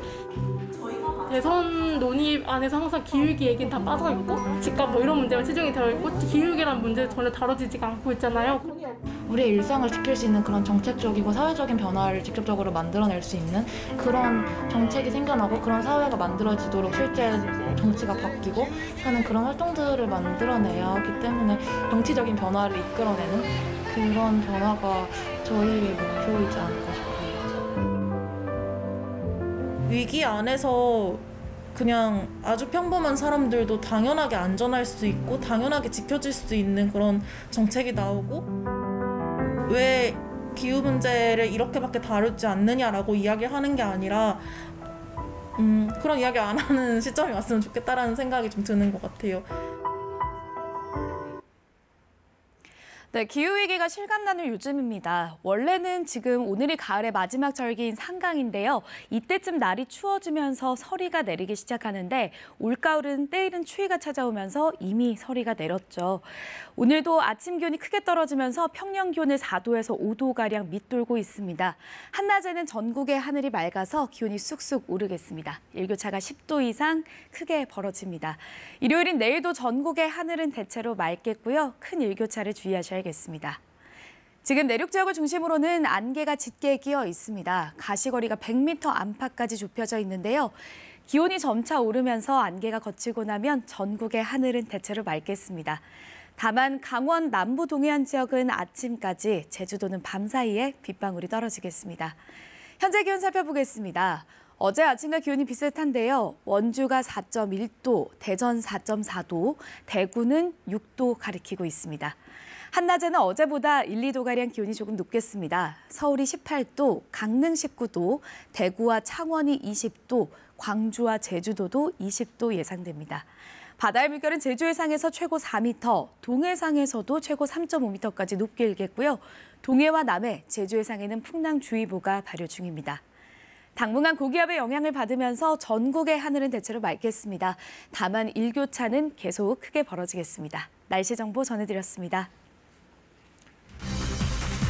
단계적인 일상 회복이 시작되는 다음 달부터 식당과 카페 등에 대한 영업시간 제한이 해제될 것으로 보입니다. 코로나19 확진 후 재택 치료를 받던 환자가 숨지는 일이 처음 발생했습니다. 국민의힘 윤석열 후보 SNS에 반려견에게 사과를 주는 사진이 올라와 전두환 옹호 발언 사과를 요구를 조롱했다는 지적이 잇따랐습니다. 올해 지사직 사퇴를 결정한 민주당 이재명 후보는 광주 5.18 묘지를 참배하며 본격 대선 행보를 시작했습니다. 대장동 의혹을 수사 중인 검찰이 화천대유의 대주주 김만배 씨에 대해서 구속영장 재청구를 검토 중입니다. 유동규 전 성남도시개발공사 본부장을 기소하면서 배임 혐의가 제외된 것과 관련해 부실 수사 논란이 일고 있습니다. 유엔 북한 특별인권보고관이 코로나19로 고립된 북한 주민들의 고통스러운 실태를 지적하며 대북 제재 완화를 촉구했습니다. 미 국무부는 인도적 지원이 필요하다면서도 제재 완화에는 선을 그었습니다.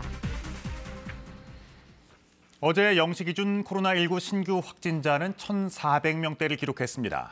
정부는 일단 4차 유행이 감소세로 꺾였다고 진단했고요. 백신 접종 완료율은 이르면 오늘 중으로 목표치인 70%에 도달할 것 같습니다. 한편 위드 코로나의 밑그림을 그리고 있는 정부는 고통받던 업종부터 제한을 풀겠다고 밝혔습니다. 식당과 카페의 영업시간 제한이 사라지고 유흥시설도 다시 문을 열 수 있을 것으로 보입니다. 김도영 기자입니다. 가장 먼저 규제가 완화되는 건 그동안 고통이 컸고 소외됐던 서민들의 생업시설입니다. 다음 달부터 식당과 카페 등에 대한 운영시간 제한이 없어질 걸로 보입니다.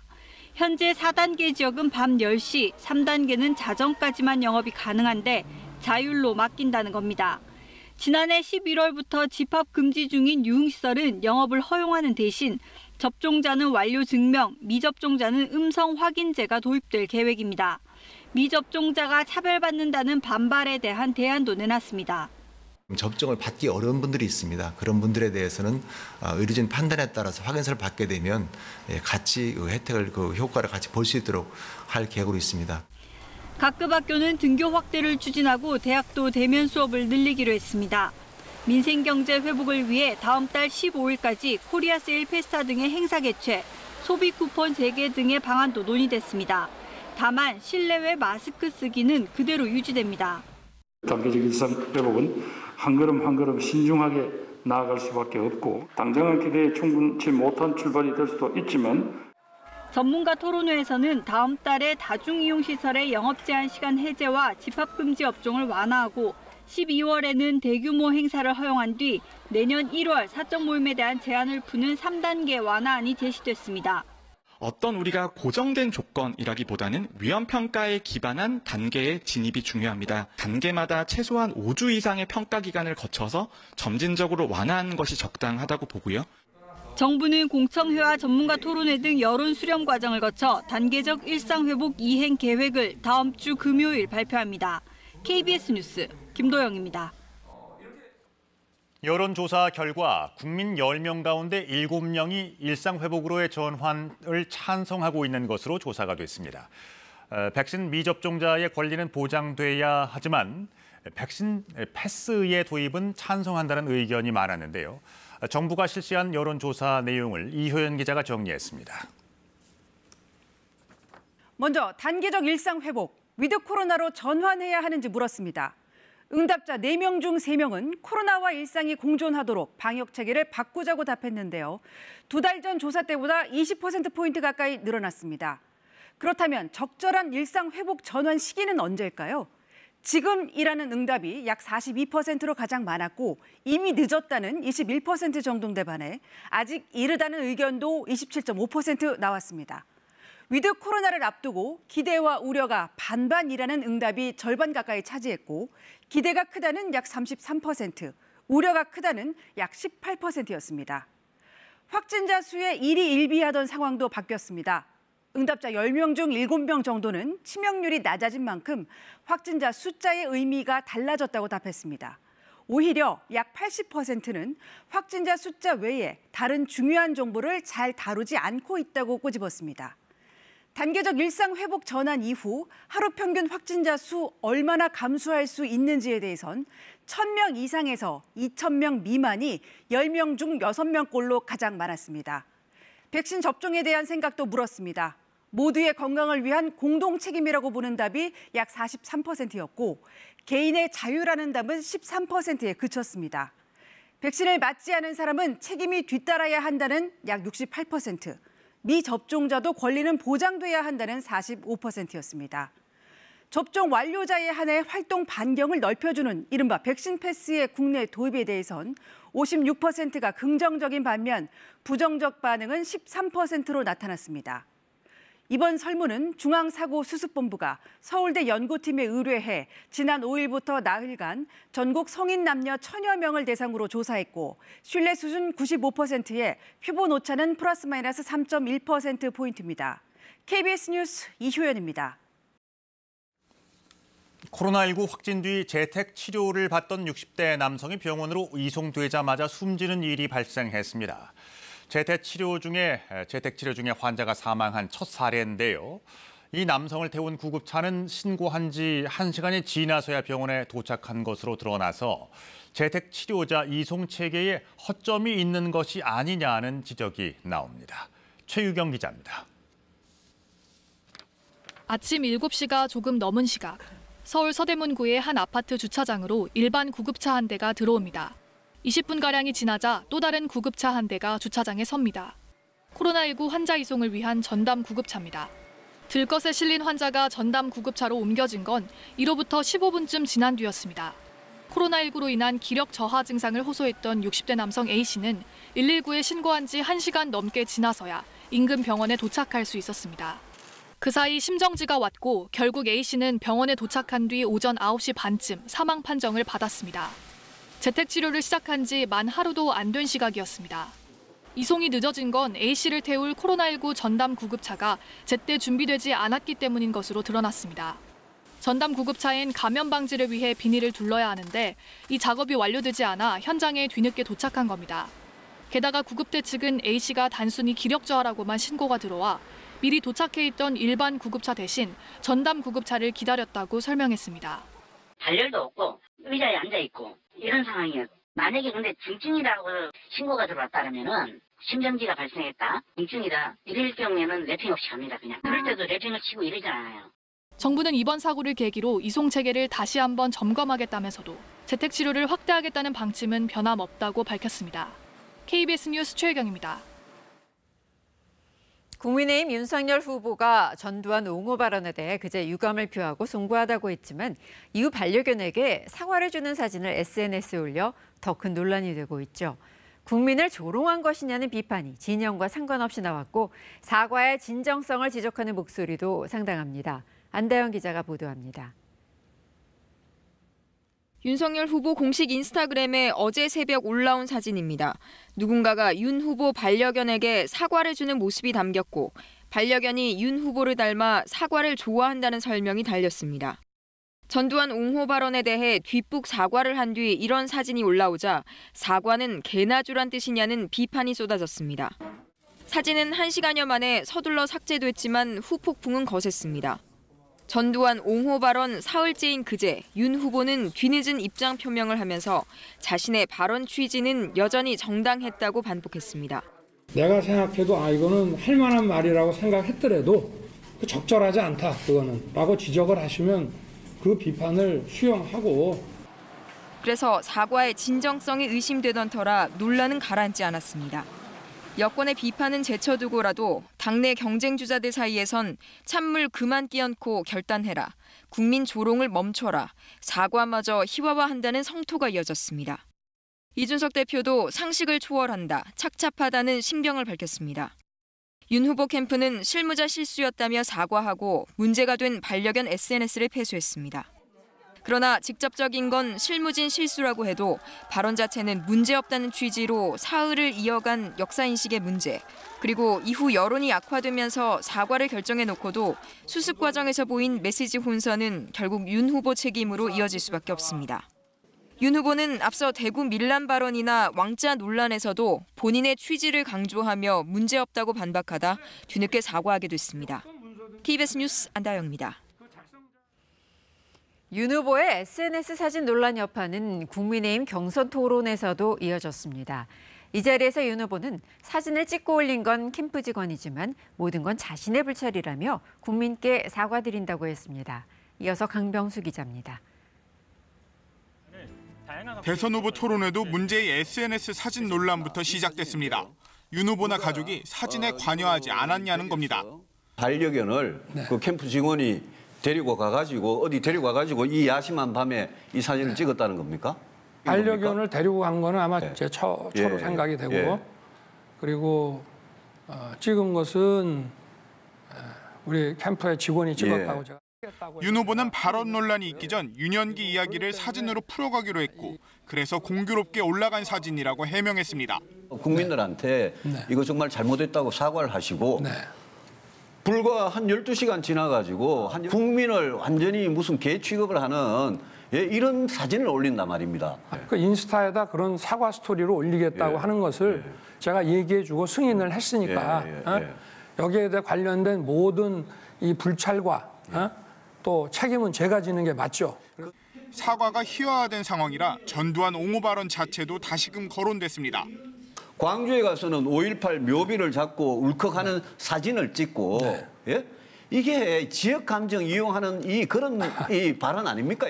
본인도 전두환 대통령이 김재익을 써서 경제를 잘 챙기고 우리가 그 덕분에 80년대를 잘 먹고 살았고 이거는 좌파 우파를 가리지 않고 다 동의하는 일이다. 저는 그런 말한 적 없습니다. 아닙니다.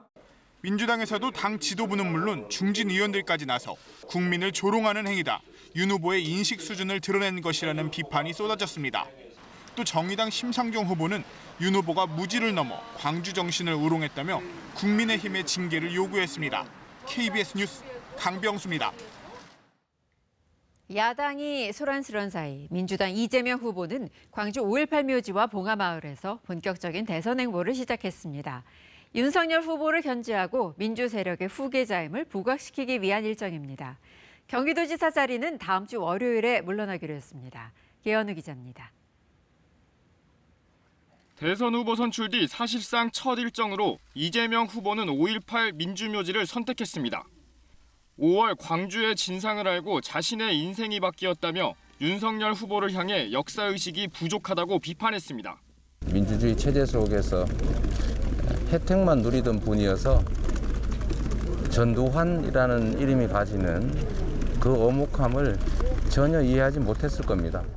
집단학살범 전두환 씨는 꼭 처벌해야 한다며 묘역 입구 바닥에 있는 전두환 표지석을 밟기도 했습니다. 윤석열 후보는 왔다 갔다 존경하는 분을 밟기도 어려웠지 않겠죠. 광주에 이어 향한 곳은 노무현 전 대통령 묘역이었습니다. 그가 열어준 길을 끝까지 가겠다며 계승을 강조했고 권양숙 여사 면담에선 노 대통령과 닮았다는 얘기를 들었다고 소개했습니다. 젊었을 때 남편을 많이 닮았다. 부러지지 않을까 걱정된다. 노무현 대통령께서 가시고자 했던 반칙과 특권 없는 세상, 모두가 힘 합쳐서 나아가야 된다. 이 후보는 사실상 첫 대외 행보를 민주당의 상징성 있는 곳으로 잡았습니다. 경선 이후 전통적 지지층 결집을 극대화하려는 의도를 담은 일정으로 보입니다. 경기도지사직은 다음 주 월요일 물러나기로 결정했습니다. 이때를 전후해 이낙연 전 대표와 만나고 화합하는 모습을 연출하는 일정을 이 후보 측은 서두르고 있습니다. 이낙연 전 대표는 어제 윤석열 후보가 무지와 저급한 역사인식을 적나라하게 드러냈다고 그간의 침묵을 깼는데 윤 후보 비판을 계기 삼아 칩거를 끝낼 가능성이 있습니다. KBS 뉴스 계현우입니다. 대장동 의혹을 수사하고 있는 검찰이 화천대유의 대주주 김만배 씨의 구속영장 재청구를 검토하고 있습니다. 이를 위해서 남욱 변호사를 닷새 연속으로 조사하는 등 혐의 입증에 수사력을 모으고 있습니다. 또 검찰이 유동규 전 성남도시개발공사 본부장을 기소하면서 배임 혐의를 제외한 것을 놓고 논란이 일고 있습니다. 이재희 기자입니다. 유동규 전 성남도시개발공사 본부장을 뇌물 혐의 등으로 기소한 검찰. 전담 수사팀 출범 약 3주 만에 첫 기소를 한 검찰은 한 차례 구속영장이 기각된 화천대유 대주주 김만배 씨에 대해 영장 재청구를 검토 중입니다. 김 씨의 혐의 입증을 위해 의혹의 또 다른 핵심 인물 남욱 변호사를 어제까지 닷새 연속 조사했습니다. 남 씨와 정영학 회계사는 검찰 조사에서 김 씨가 모든 일을 주도했다는 취지로 진술한 것으로 알려졌습니다.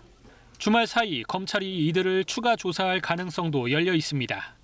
한편 검찰이 유동규 씨를 재판에 넘기면서 배임 혐의를 제외한 것을 놓고 논란이 일고 있습니다. 구속돼 적시했던 혐의를 기소하지 못하는 건 흔치 않은 경우입니다. 검찰이 수사가 미진하단 걸 자인한 것 아니냐는 지적이 나옵니다. 검찰이 정치적 부담을 느껴 판단에 신중을 기하고 있다는 해석도 있습니다. 유 씨를 배임 혐의로 기소하려면 결국 대장동 개발 사업의 최종 결재권자였던 이재명 당시 성남시장에겐 책임이 없는 건지 따져볼 수밖에 없기 때문입니다.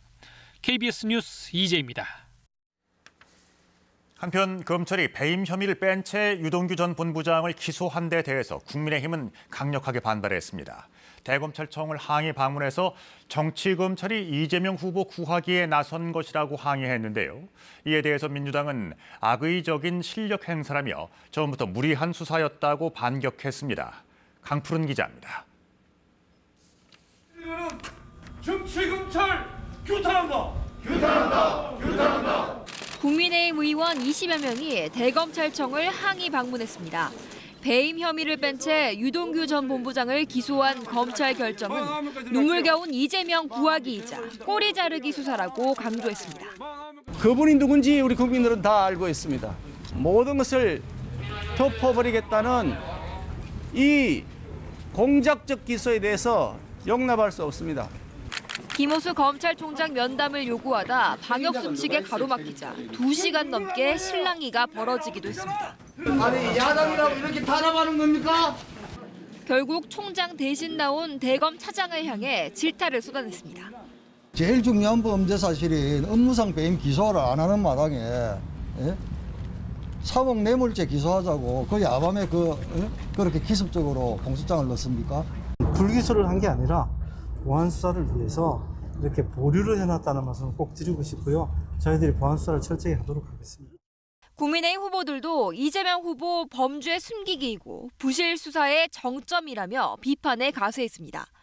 반면 민주당은 배임 혐의가 빠진 건 오히려 검찰이 무리한 끼워넣기를 하려 했던 반증이라고 반박했습니다. 맹탕 국감을 만회하겠다는 수작입니까? 검찰이 따라주지 않자 실력 행사에 들어선 것입니까?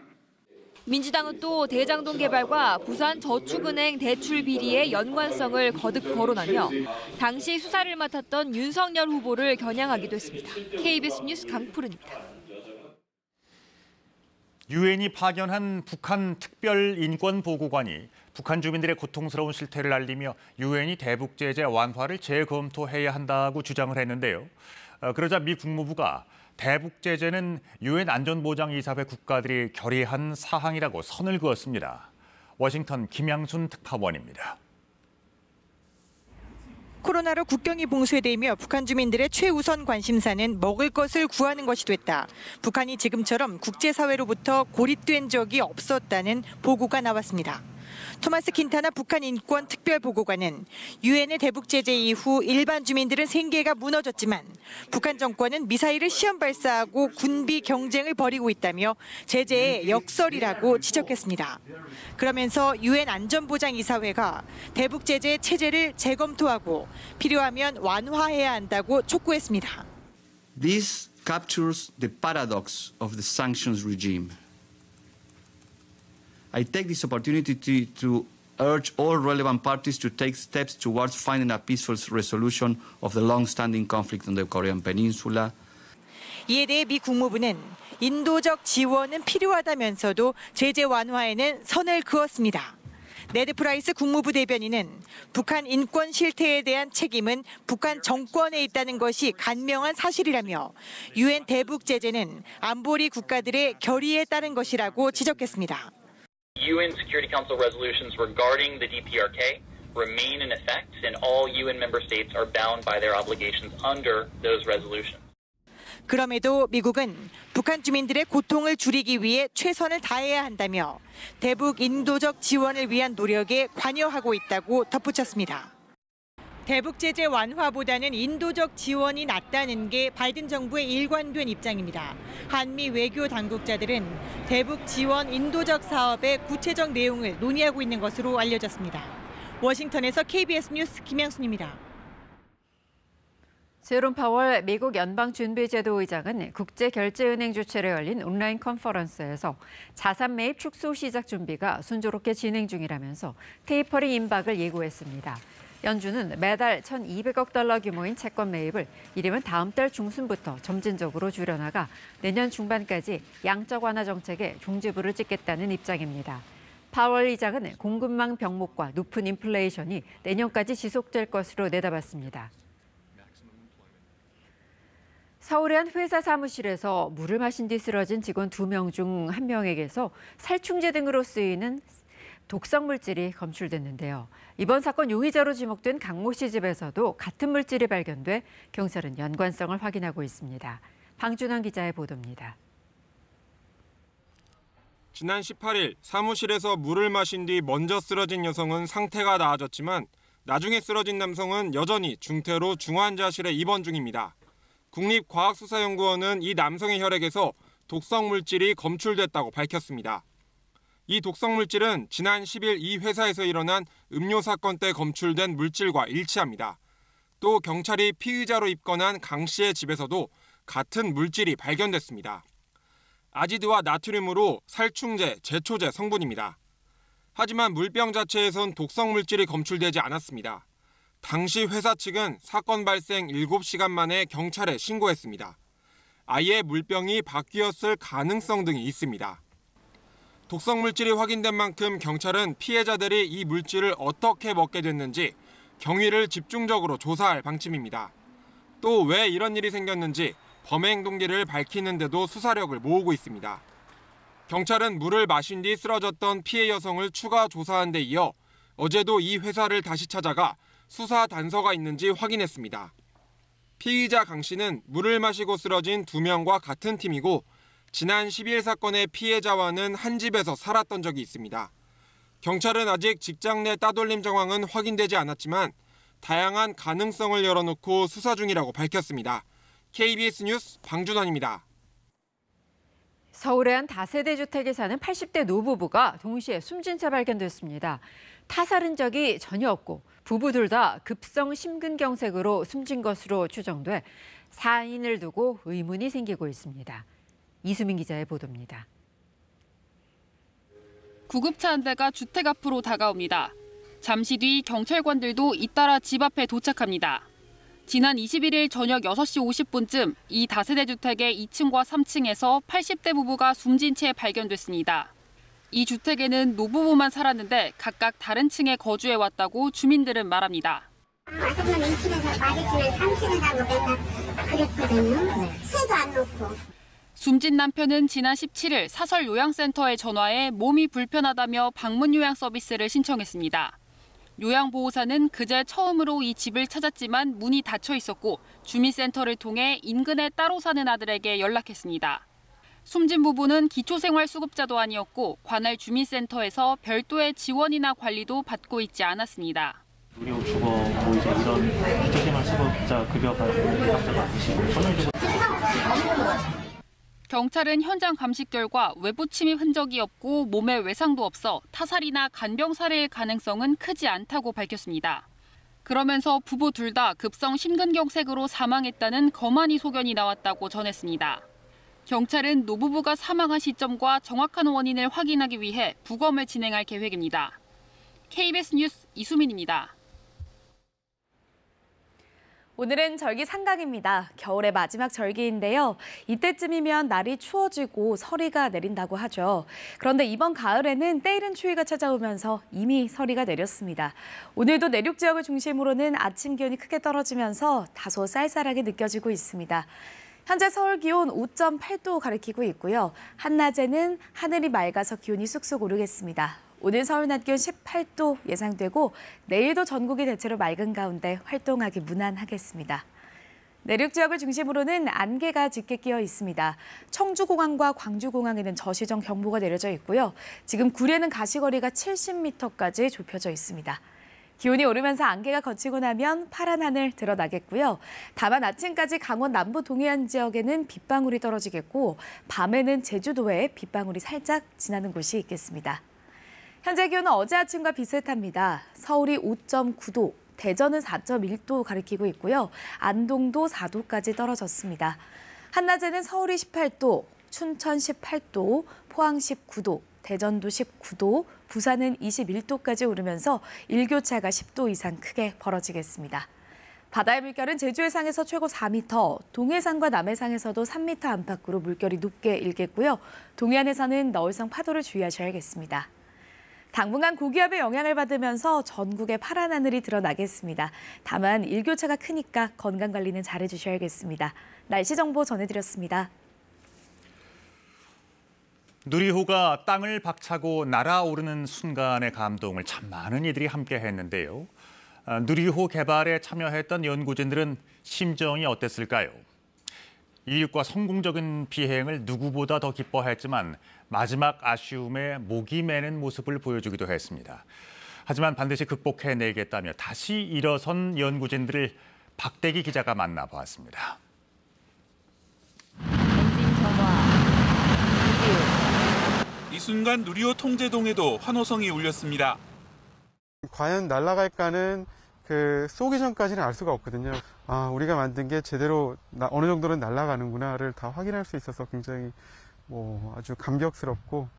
감격이 깊었던 게 사실 제가 2009년 고등학교 2학년 학생 시절에 여기 우주과학관에 와가지고 나로 발사를 응원을 했었어요. 그때 이제 박물관 입장 티켓이나 이런 것도 남아 있더라고요. 그런데 이제 발사 운영대로 직접 참여를 하게 돼서 순조로운 비행으로 최종 성공을 바라보던 그때 모형 위성의 궤도 안착 실패. 개발진의 아쉬움은 그 누구보다 컸습니다. 정말 끝나고 나니까 너무 정말 아쉽다. 이런 생각이 좀 많이 들었습니다. 하지만 서로를 격려하는 박수를 쳤습니다. 상황은 어느 정도 이제 파악이 됐지만 우리가 그래도 이 정도를 해냈다. 기합을 넣자 해갖고 박수를 같이 한 것 같습니다. 깊은 아쉬움을 뒤로하고 연구원들은 벌써 다음 발사를 준비합니다. 토의하고 기숙사 가서도 막 이렇게 어떤 게 문제일까 서로 이제 데이터도 보고 그러고 있었습니다. 1호기는 벌써 쐈지만 2호기도 같이 바로 옆에서 지금 조립을 하고 있습니다. 한국형 발사체 누리호 100% 성공을 위한 도전은 이미 시작됐습니다. 반드시 그것을 극복해서 다음번에는 완벽한 결과를 보여드리고 싶습니다. 마지막 계단 하나가 남아 있다고 생각이 듭니다. 내년 5월에 그래서 성공시킬 수 있도록 격려를 부탁드리겠습니다.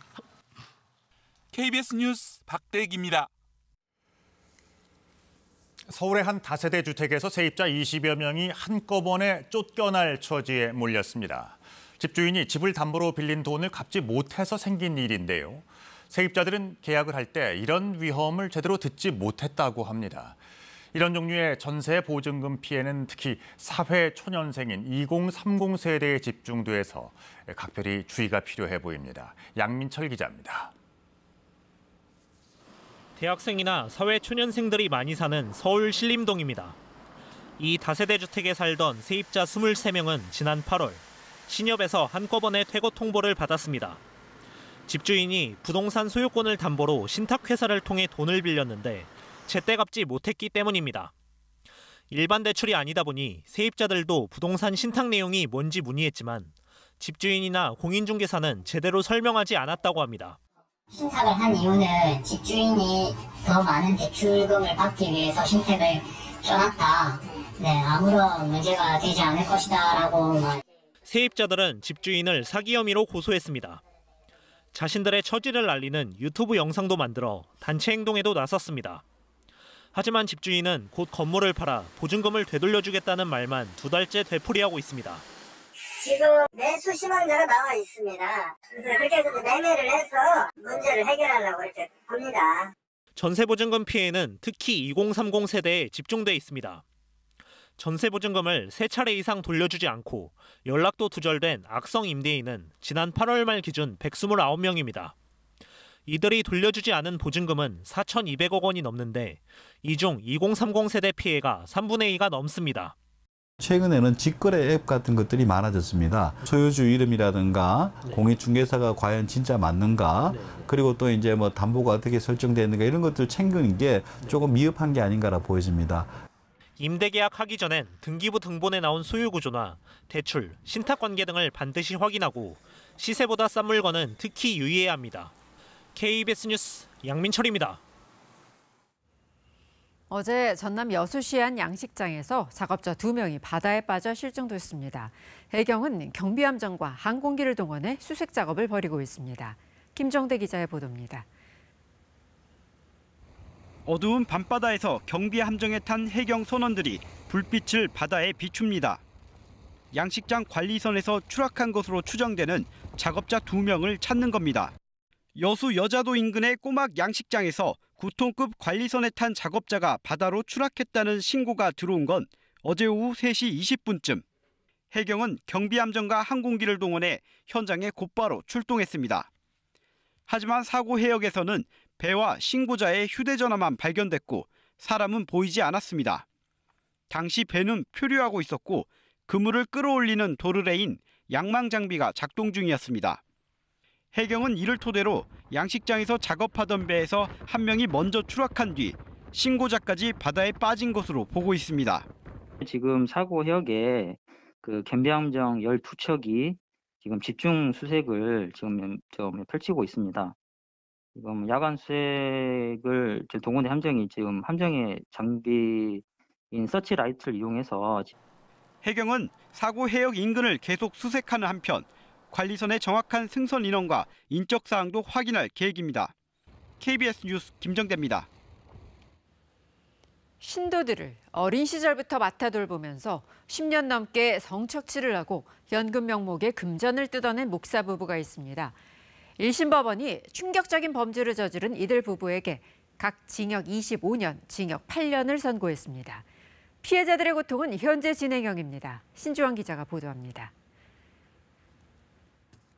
경기도 안산의 한 교회에서 일어난 일들이 세상에 알려진 건 지난해 말. 10년 넘게 고통을 받았다며 피해자들이 목사 부부를 고소하면서입니다.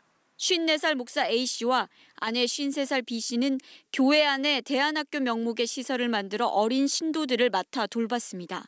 그런데 목사 A씨는 2008년부터 2019년까지 아동과 청소년 신도 4명과 성인 1명 등 신도 5명에게 성범죄를 저지른 혐의가 드러나 구속 기소됐습니다. 아내 B씨는 같은 기간 이를 방조하면서 어린 신도들에게 헌금을 갈취하고 할당량을 채우지 못한 신도들을 폭행한 혐의 등을 받았습니다. 1심 법원은 목사 A씨에게 징역 25년을, 아내 B씨에겐 징역 8년을 선고했습니다. 재판부는 피고인들이 신도들을 어린 시절부터 정서적으로 지배하며 자신들의 이익을 위한 수단으로만 이용한 것이라고 판단했습니다. 특히 피해자들이 기본적인 교육을 받을 권리, 건전하게 성장할 권리를 빼앗고 매우 충격적인 내용으로 범행했다면서 그런데도 피해자들이 자발적으로 한 일이란 이해할 수 없는 변명으로 일관하고 있다고 밝혔습니다. 또 목사의 아내 B씨가 헌금을 명목으로 노동력을 갈취하는 사이 피해자들은 대출과 사채 등으로 할당량을 메우면서 모든 것을 포기해야 했다고 덧붙였습니다. 정상적인 교육을 받았어야 되는데 그 교육을 못 받았고 한글마저도 모르는 사람들이 있고 범죄는 지금도 지속되고 있다고 봅니다. 왜냐하면 이분들의 삶은 이미 피폐해졌고 다시 회복하기는 굉장히 힘들다. 해당 교회는 지난 2000년 교리 문제로 교단 제명 처분을 받은 것으로 알려졌습니다. 음란물 제작 등 일부 혐의에 대해 1심에서 무죄가 선고된 만큼 피해자 측은 판결문을 면밀히 분석해 항소 여부를 결정하겠다고 밝혔습니다. KBS 뉴스 신주원입니다. 그동안 경범죄로 달아온 스토킹은 이제 관련 처벌법에 따라 무거운 벌을 받게 되는데요. 경찰의 경고에도 또다시 여성을 스토킹하던 20대 남성이 결국 체포돼 처벌받게 됐습니다. 스토킹 처벌법을 적용한 첫 사례입니다. 오정윤 기자의 보도입니다. 느닷없이 새벽 시간 전 여자친구 집에 찾아온 20대 남성. 신고를 받고 출동한 경찰은 상대방의 거부에도 여기까지 온 건 스토킹 행위라고 주지시키고 또 이러면 처벌된다며 서면 경고장을 발부했습니다. 하지만 이 남성은 1시간 뒤 또다시 여성의 집을 찾아 초인종을 눌렀고 이번엔 경고로 끝나지 않았습니다. 반복성이 범죄로 인정돼 남성은 현장에서 체포됐습니다. 스토킹 처벌법이 생기고 현행범이 잡힌 건 이번이 첫 사례입니다. 스토킹 처벌법은 상대방 의사에 반해 접근하거나 진로를 막아서는 행위, 주거지나 그 부근에서 기다리거나 지켜보며 공포감을 불러일으키는 행위를 스토킹으로 정하고 있습니다. 우편이나 휴대전화 같은 통신 장비를 사용해도 해당합니다. 거부 의사를 밝혔는데도 스토킹을 반복하거나 지속하면 스토킹 범죄로 입건되고 3년 이하 징역 또는 3천만 원 이하 벌금형에 처해집니다. 그동안 경범죄 처벌법을 적용해 대부분 범칙금만 부과했던 처벌 수위를 한층 높인 겁니다. 처벌이 굉장히 세졌죠. 그래서 미리 경고를 했는데도 불구하고 서명 경고장도 발부하고 가해자에 대해 좀 강력 경고를 했는데 전문가들은 스토킹 피해를 막기 위해선 단호하고 분명하게 거부 의사를 밝혀야 하고 스토킹이 반복되고 지속되기 전 곧바로 경찰에 신고해 접근 금지 같은 긴급 조치를 요청해야 한다고 조언합니다. KBS 뉴스 오정현입니다. 석 달 전 동부산 관광단지에 개장한 루지 체험장에서 사고가 났습니다. 경사로를 빠른 속도로 달리던 루지끼리 충돌해서 탑승객이 많이 다쳤는데요. 업체 측은 탑승객들끼리 해결할 문제라고 손을 놓고 있습니다. 정민규 기자입니다. 지난 7월 부산 오시리아 관광단지에 들어선 스카이라인 루지입니다. 무동력 카트를 타고 경사로를 내려오는 놀이기구로 순간 최고 속도는 시속 60km에 달합니다. 지난 20일 경사로를 내려오던 루지가 뒤엉키는 사고가 났습니다. 앞서 달리던 루지끼리 서로 부딪힌 건데 사고 충격으로 이용객 한 명은 갈비뼈가 부러지고 몸 곳곳에 멍이 들었습니다. 당시에 이제 단체가 와서 사람들이 엄청 많았어요. 그중에 한 사람이 너무 빠르게 내려와가지고 와이프 뒤를 부딪혔어요. 그리고 나서 와이프는 루지 카트에서 완전히 튕겨져 나갔고. 업체가 루지 여러 대를 동시에 출발시켜 안전거리를 유지할 수 없었고 간단한 조작법 말고는 제대로 된 교육도 받지 못했다고 피해자 측은 주장합니다. 또 사고가 난 지 30분이 넘어서 피해자를 구급차로 이송하는 등 업체의 대처가 부실했다고 지적합니다. 하지만 루지 업체는 탑승객들이 해결할 문제라는 태도만 보이고 있습니다. 보험이 잘 들어있긴 한데 저희 과실로 인한 사고는 당연히 저희가 해드리지만 저희 과실이 아닌 경우에는 저희가 현재 따로 해드리고 있지는 않거든요. 스카이라인 루지는 취재가 시작되자 보상을 논의해보겠다고 밝혔습니다. 지난해 전국의 루지 체험장을 조사한 한국소비자원은 모든 체험장에서 안전이 충분히 확보되지 않았다며 개선을 요구했습니다. KBS 뉴스 정민규입니다. 권광석 우리은행장의 사생활 관련 인터넷 비방글에 대해서 우리은행이 회사 돈을 써가며 소송에 나섰던 사실을 일전에 보도를 해드렸습니다. 우리은행 측이 이 비방글과 사진이 조작이라고 주장해온 데 대해서 피고 측에서는 위변조가 아니라는 감정서를 법원에 제출했고요. 우리은행 측은 모든 민형사상의 소송을 취하했습니다. 정재우 기자입니다. 지난 2월 직장인 익명 게시판인 블라인드 앱에 올라온 사진입니다. 한 남성이 여성을 안고 있습니다. 글쓴이는 이 남성이 권광석 우리은행장이라고 주장합니다. 바른 생활과 정도를 강조하더니 뒤에서 술판을 벌였다고도 비난했습니다. 권 행장 개인뿐 아니라 우리은행 법인까지 나서 글 작성자와 블라인드 측에 민형사 소송을 냈습니다.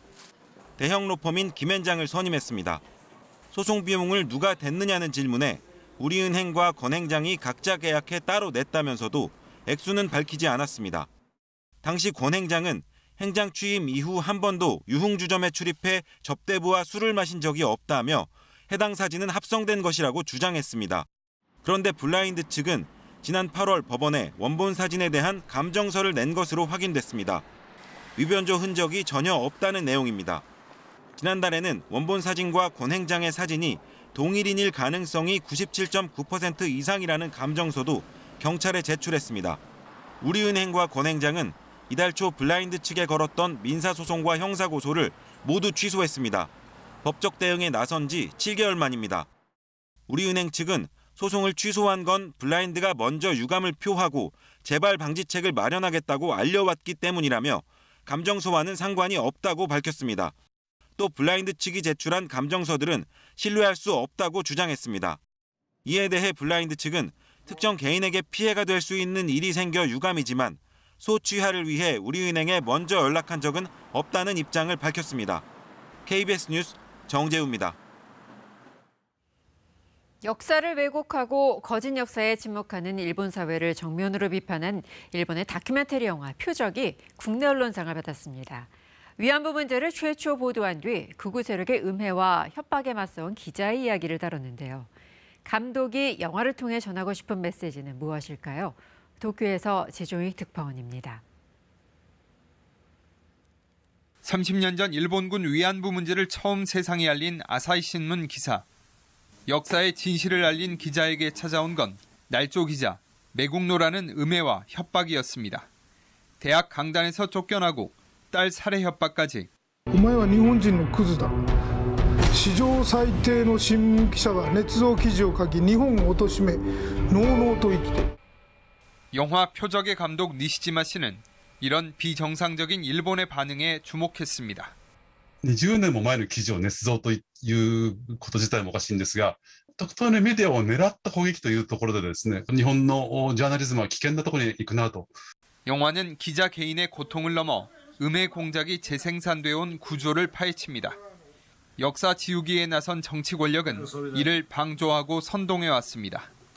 誤報によって多くの人々が傷つき、悲しみ、苦しみ、そして怒りを覚えたのは。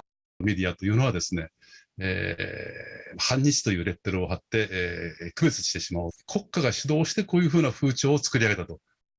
영화는 국가주의에 동조하고 침묵하는 일본 언론에게 보내는 경고이기도 합니다. 真実、そういったものを調べていくのがメディアの役割であるし、国家が進めることがおかしいと思えばそれはおかしいと言えるのがメディアの役割だと思います。 안종필 자유언론상을 수상한 니시지마 감독은 한일 관계 개선을 위해서라도 역사의 진실을 전하는 노력을 계속하겠다고 말했습니다. 도쿄에서 KBS 뉴스 지종익입니다. 충주댐 상류 남한강에 222m 길이의 출렁다리가 개통됐습니다.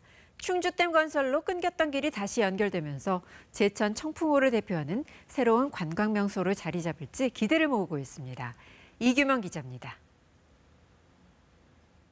월악산 국립공원에 둘러싸여 수려한 풍광을 뽐내는 충북 제천의 청풍호. 거대한 호수를 가로질러 명승 제48호인 옥순봉을 연결하는 출렁다리가 모습을 드러냅니다. 제천시가 85억 원을 들여 조성한 길이 222m, 폭 1.5m의 남한강 첫 출렁다리입니다.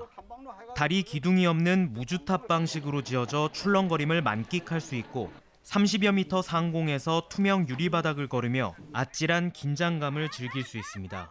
주변 환경도 좋고 밑에를 내리다 보니까 물하고 막 맞닿는 느낌, 출렁다리가 출렁출렁하면서의 그 감정, 그런 게 너무 좋아요. 출렁다리 개통은 지역 주민들의 수건이기도 했습니다. 행정구역상 한 마을이지만 충주댐 건설로 육로가 소멸돼 단절됐던 마을이 연결됐습니다. 8km를 댕겨야 되니까 1년에 한 번 만나기도 힘들어요. 이제는 뭐 다리가 생겼으니까 서로 이제 얼굴도 서로 보고. 제천시는 출렁다리와 연결되는 1.9km 규모의 탐방로를 조성하고 인근 관광시설과 연계한 관광상품을 개발한다는 계획입니다. 청풍호반 케이블카 그리고 모노레일 이런 저희 제천의 대표적인 관광시설과 연계해서 관광 명소로 육성할 수 있도록. 제천 옥순봉 출렁다리가 청풍호를 대표하는 또 하나의 관광 명소로 자리 잡을지 기대를 모으고 있습니다. KBS 뉴스 이규명입니다. 이어서 한국도로공사 연결해서 주말 아침 교통 상황 알아보겠습니다. 네, 올해는 단풍이 조금 늦은 편이죠. 아직 가까운 곳에는 단풍이 많이 들지 않아서 멀리 단풍 구경 가는 분들 계실 텐데요. 가을 나들이 차들까지 더해지면서 오늘 고속도로는 매우 혼잡할 것으로 보입니다. 오전 11시 때가 가장 어려울 것으로 예상되는데요. 서울에서 양양까지는 최대 3시간 20분, 강릉까지는 4시간 10분 정도 잡으시면 되겠습니다. 벌써 영동고속도로 강릉 쪽으로는 총 17km 구간 막힙니다. 서창분기점에서 속도가 떨어졌다가 동군포와 신갈분기점 중심으로 정체인데요. 용인과 양지터널 사이로도 속도가 뚝 떨어지고 아직 강원권 상황은 괜찮습니다. 광주 원주간 고속도로 외곽 쪽은 초월 부근 정체 짧게 살펴지는데 안개 때문에 주의운전 필요하고요. 서울 양양간 고속도로는 강일부터 서종까지 18km 구간 정체가 깁니다. 지금 충청권 곳곳으로 안개가 자욱합니다. 청주 영덕선, 청주 쪽, 청주 분기점에는 사고도 있어 주의운전해 주셔야겠습니다. 전좌석 안전띠 잊지 마시고요. 고속도로 교통방송이었습니다.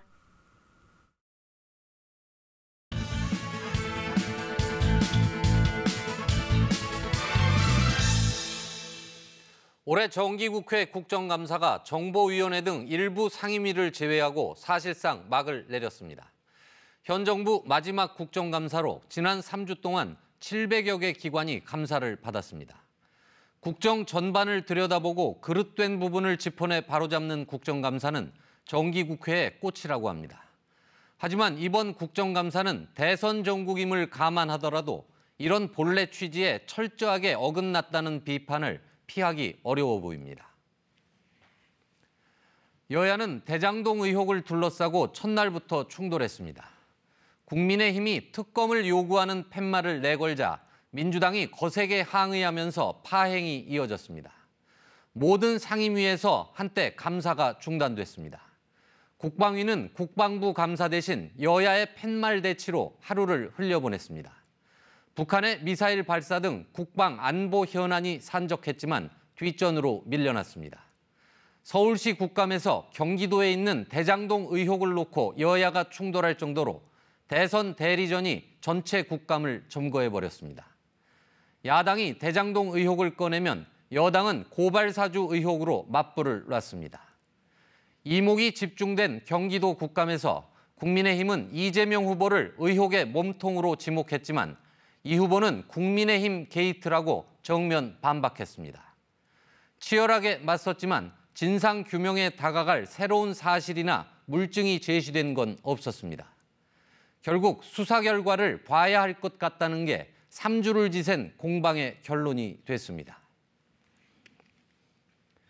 국회는 다음 주부터 내년 예산안 심의 일정에 들어갑니다. 604조 원이 넘는 슈퍼 예산입니다.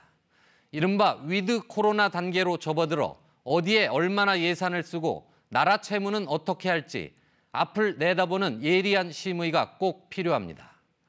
하지만 예산 심의마저 국정감사처럼 흘러간다면 과연 통찰력 있는 심사가 가능할지 우려를 씻어내기 어렵습니다.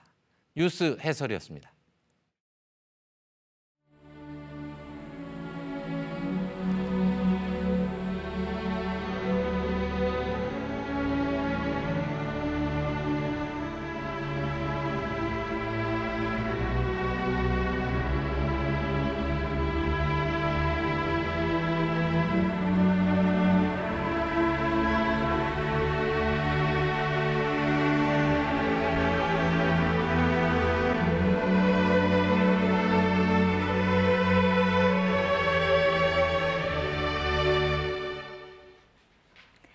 오늘은 절기 상강입니다. 이 시기에는 찬 서리가 내리기 시작한다고 하는데요.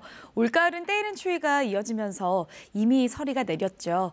그래도 가을의 마지막 절기이니만큼 겨울이 오기 전까지 깊어가는 가을을 만끽해 보시기 바랍니다.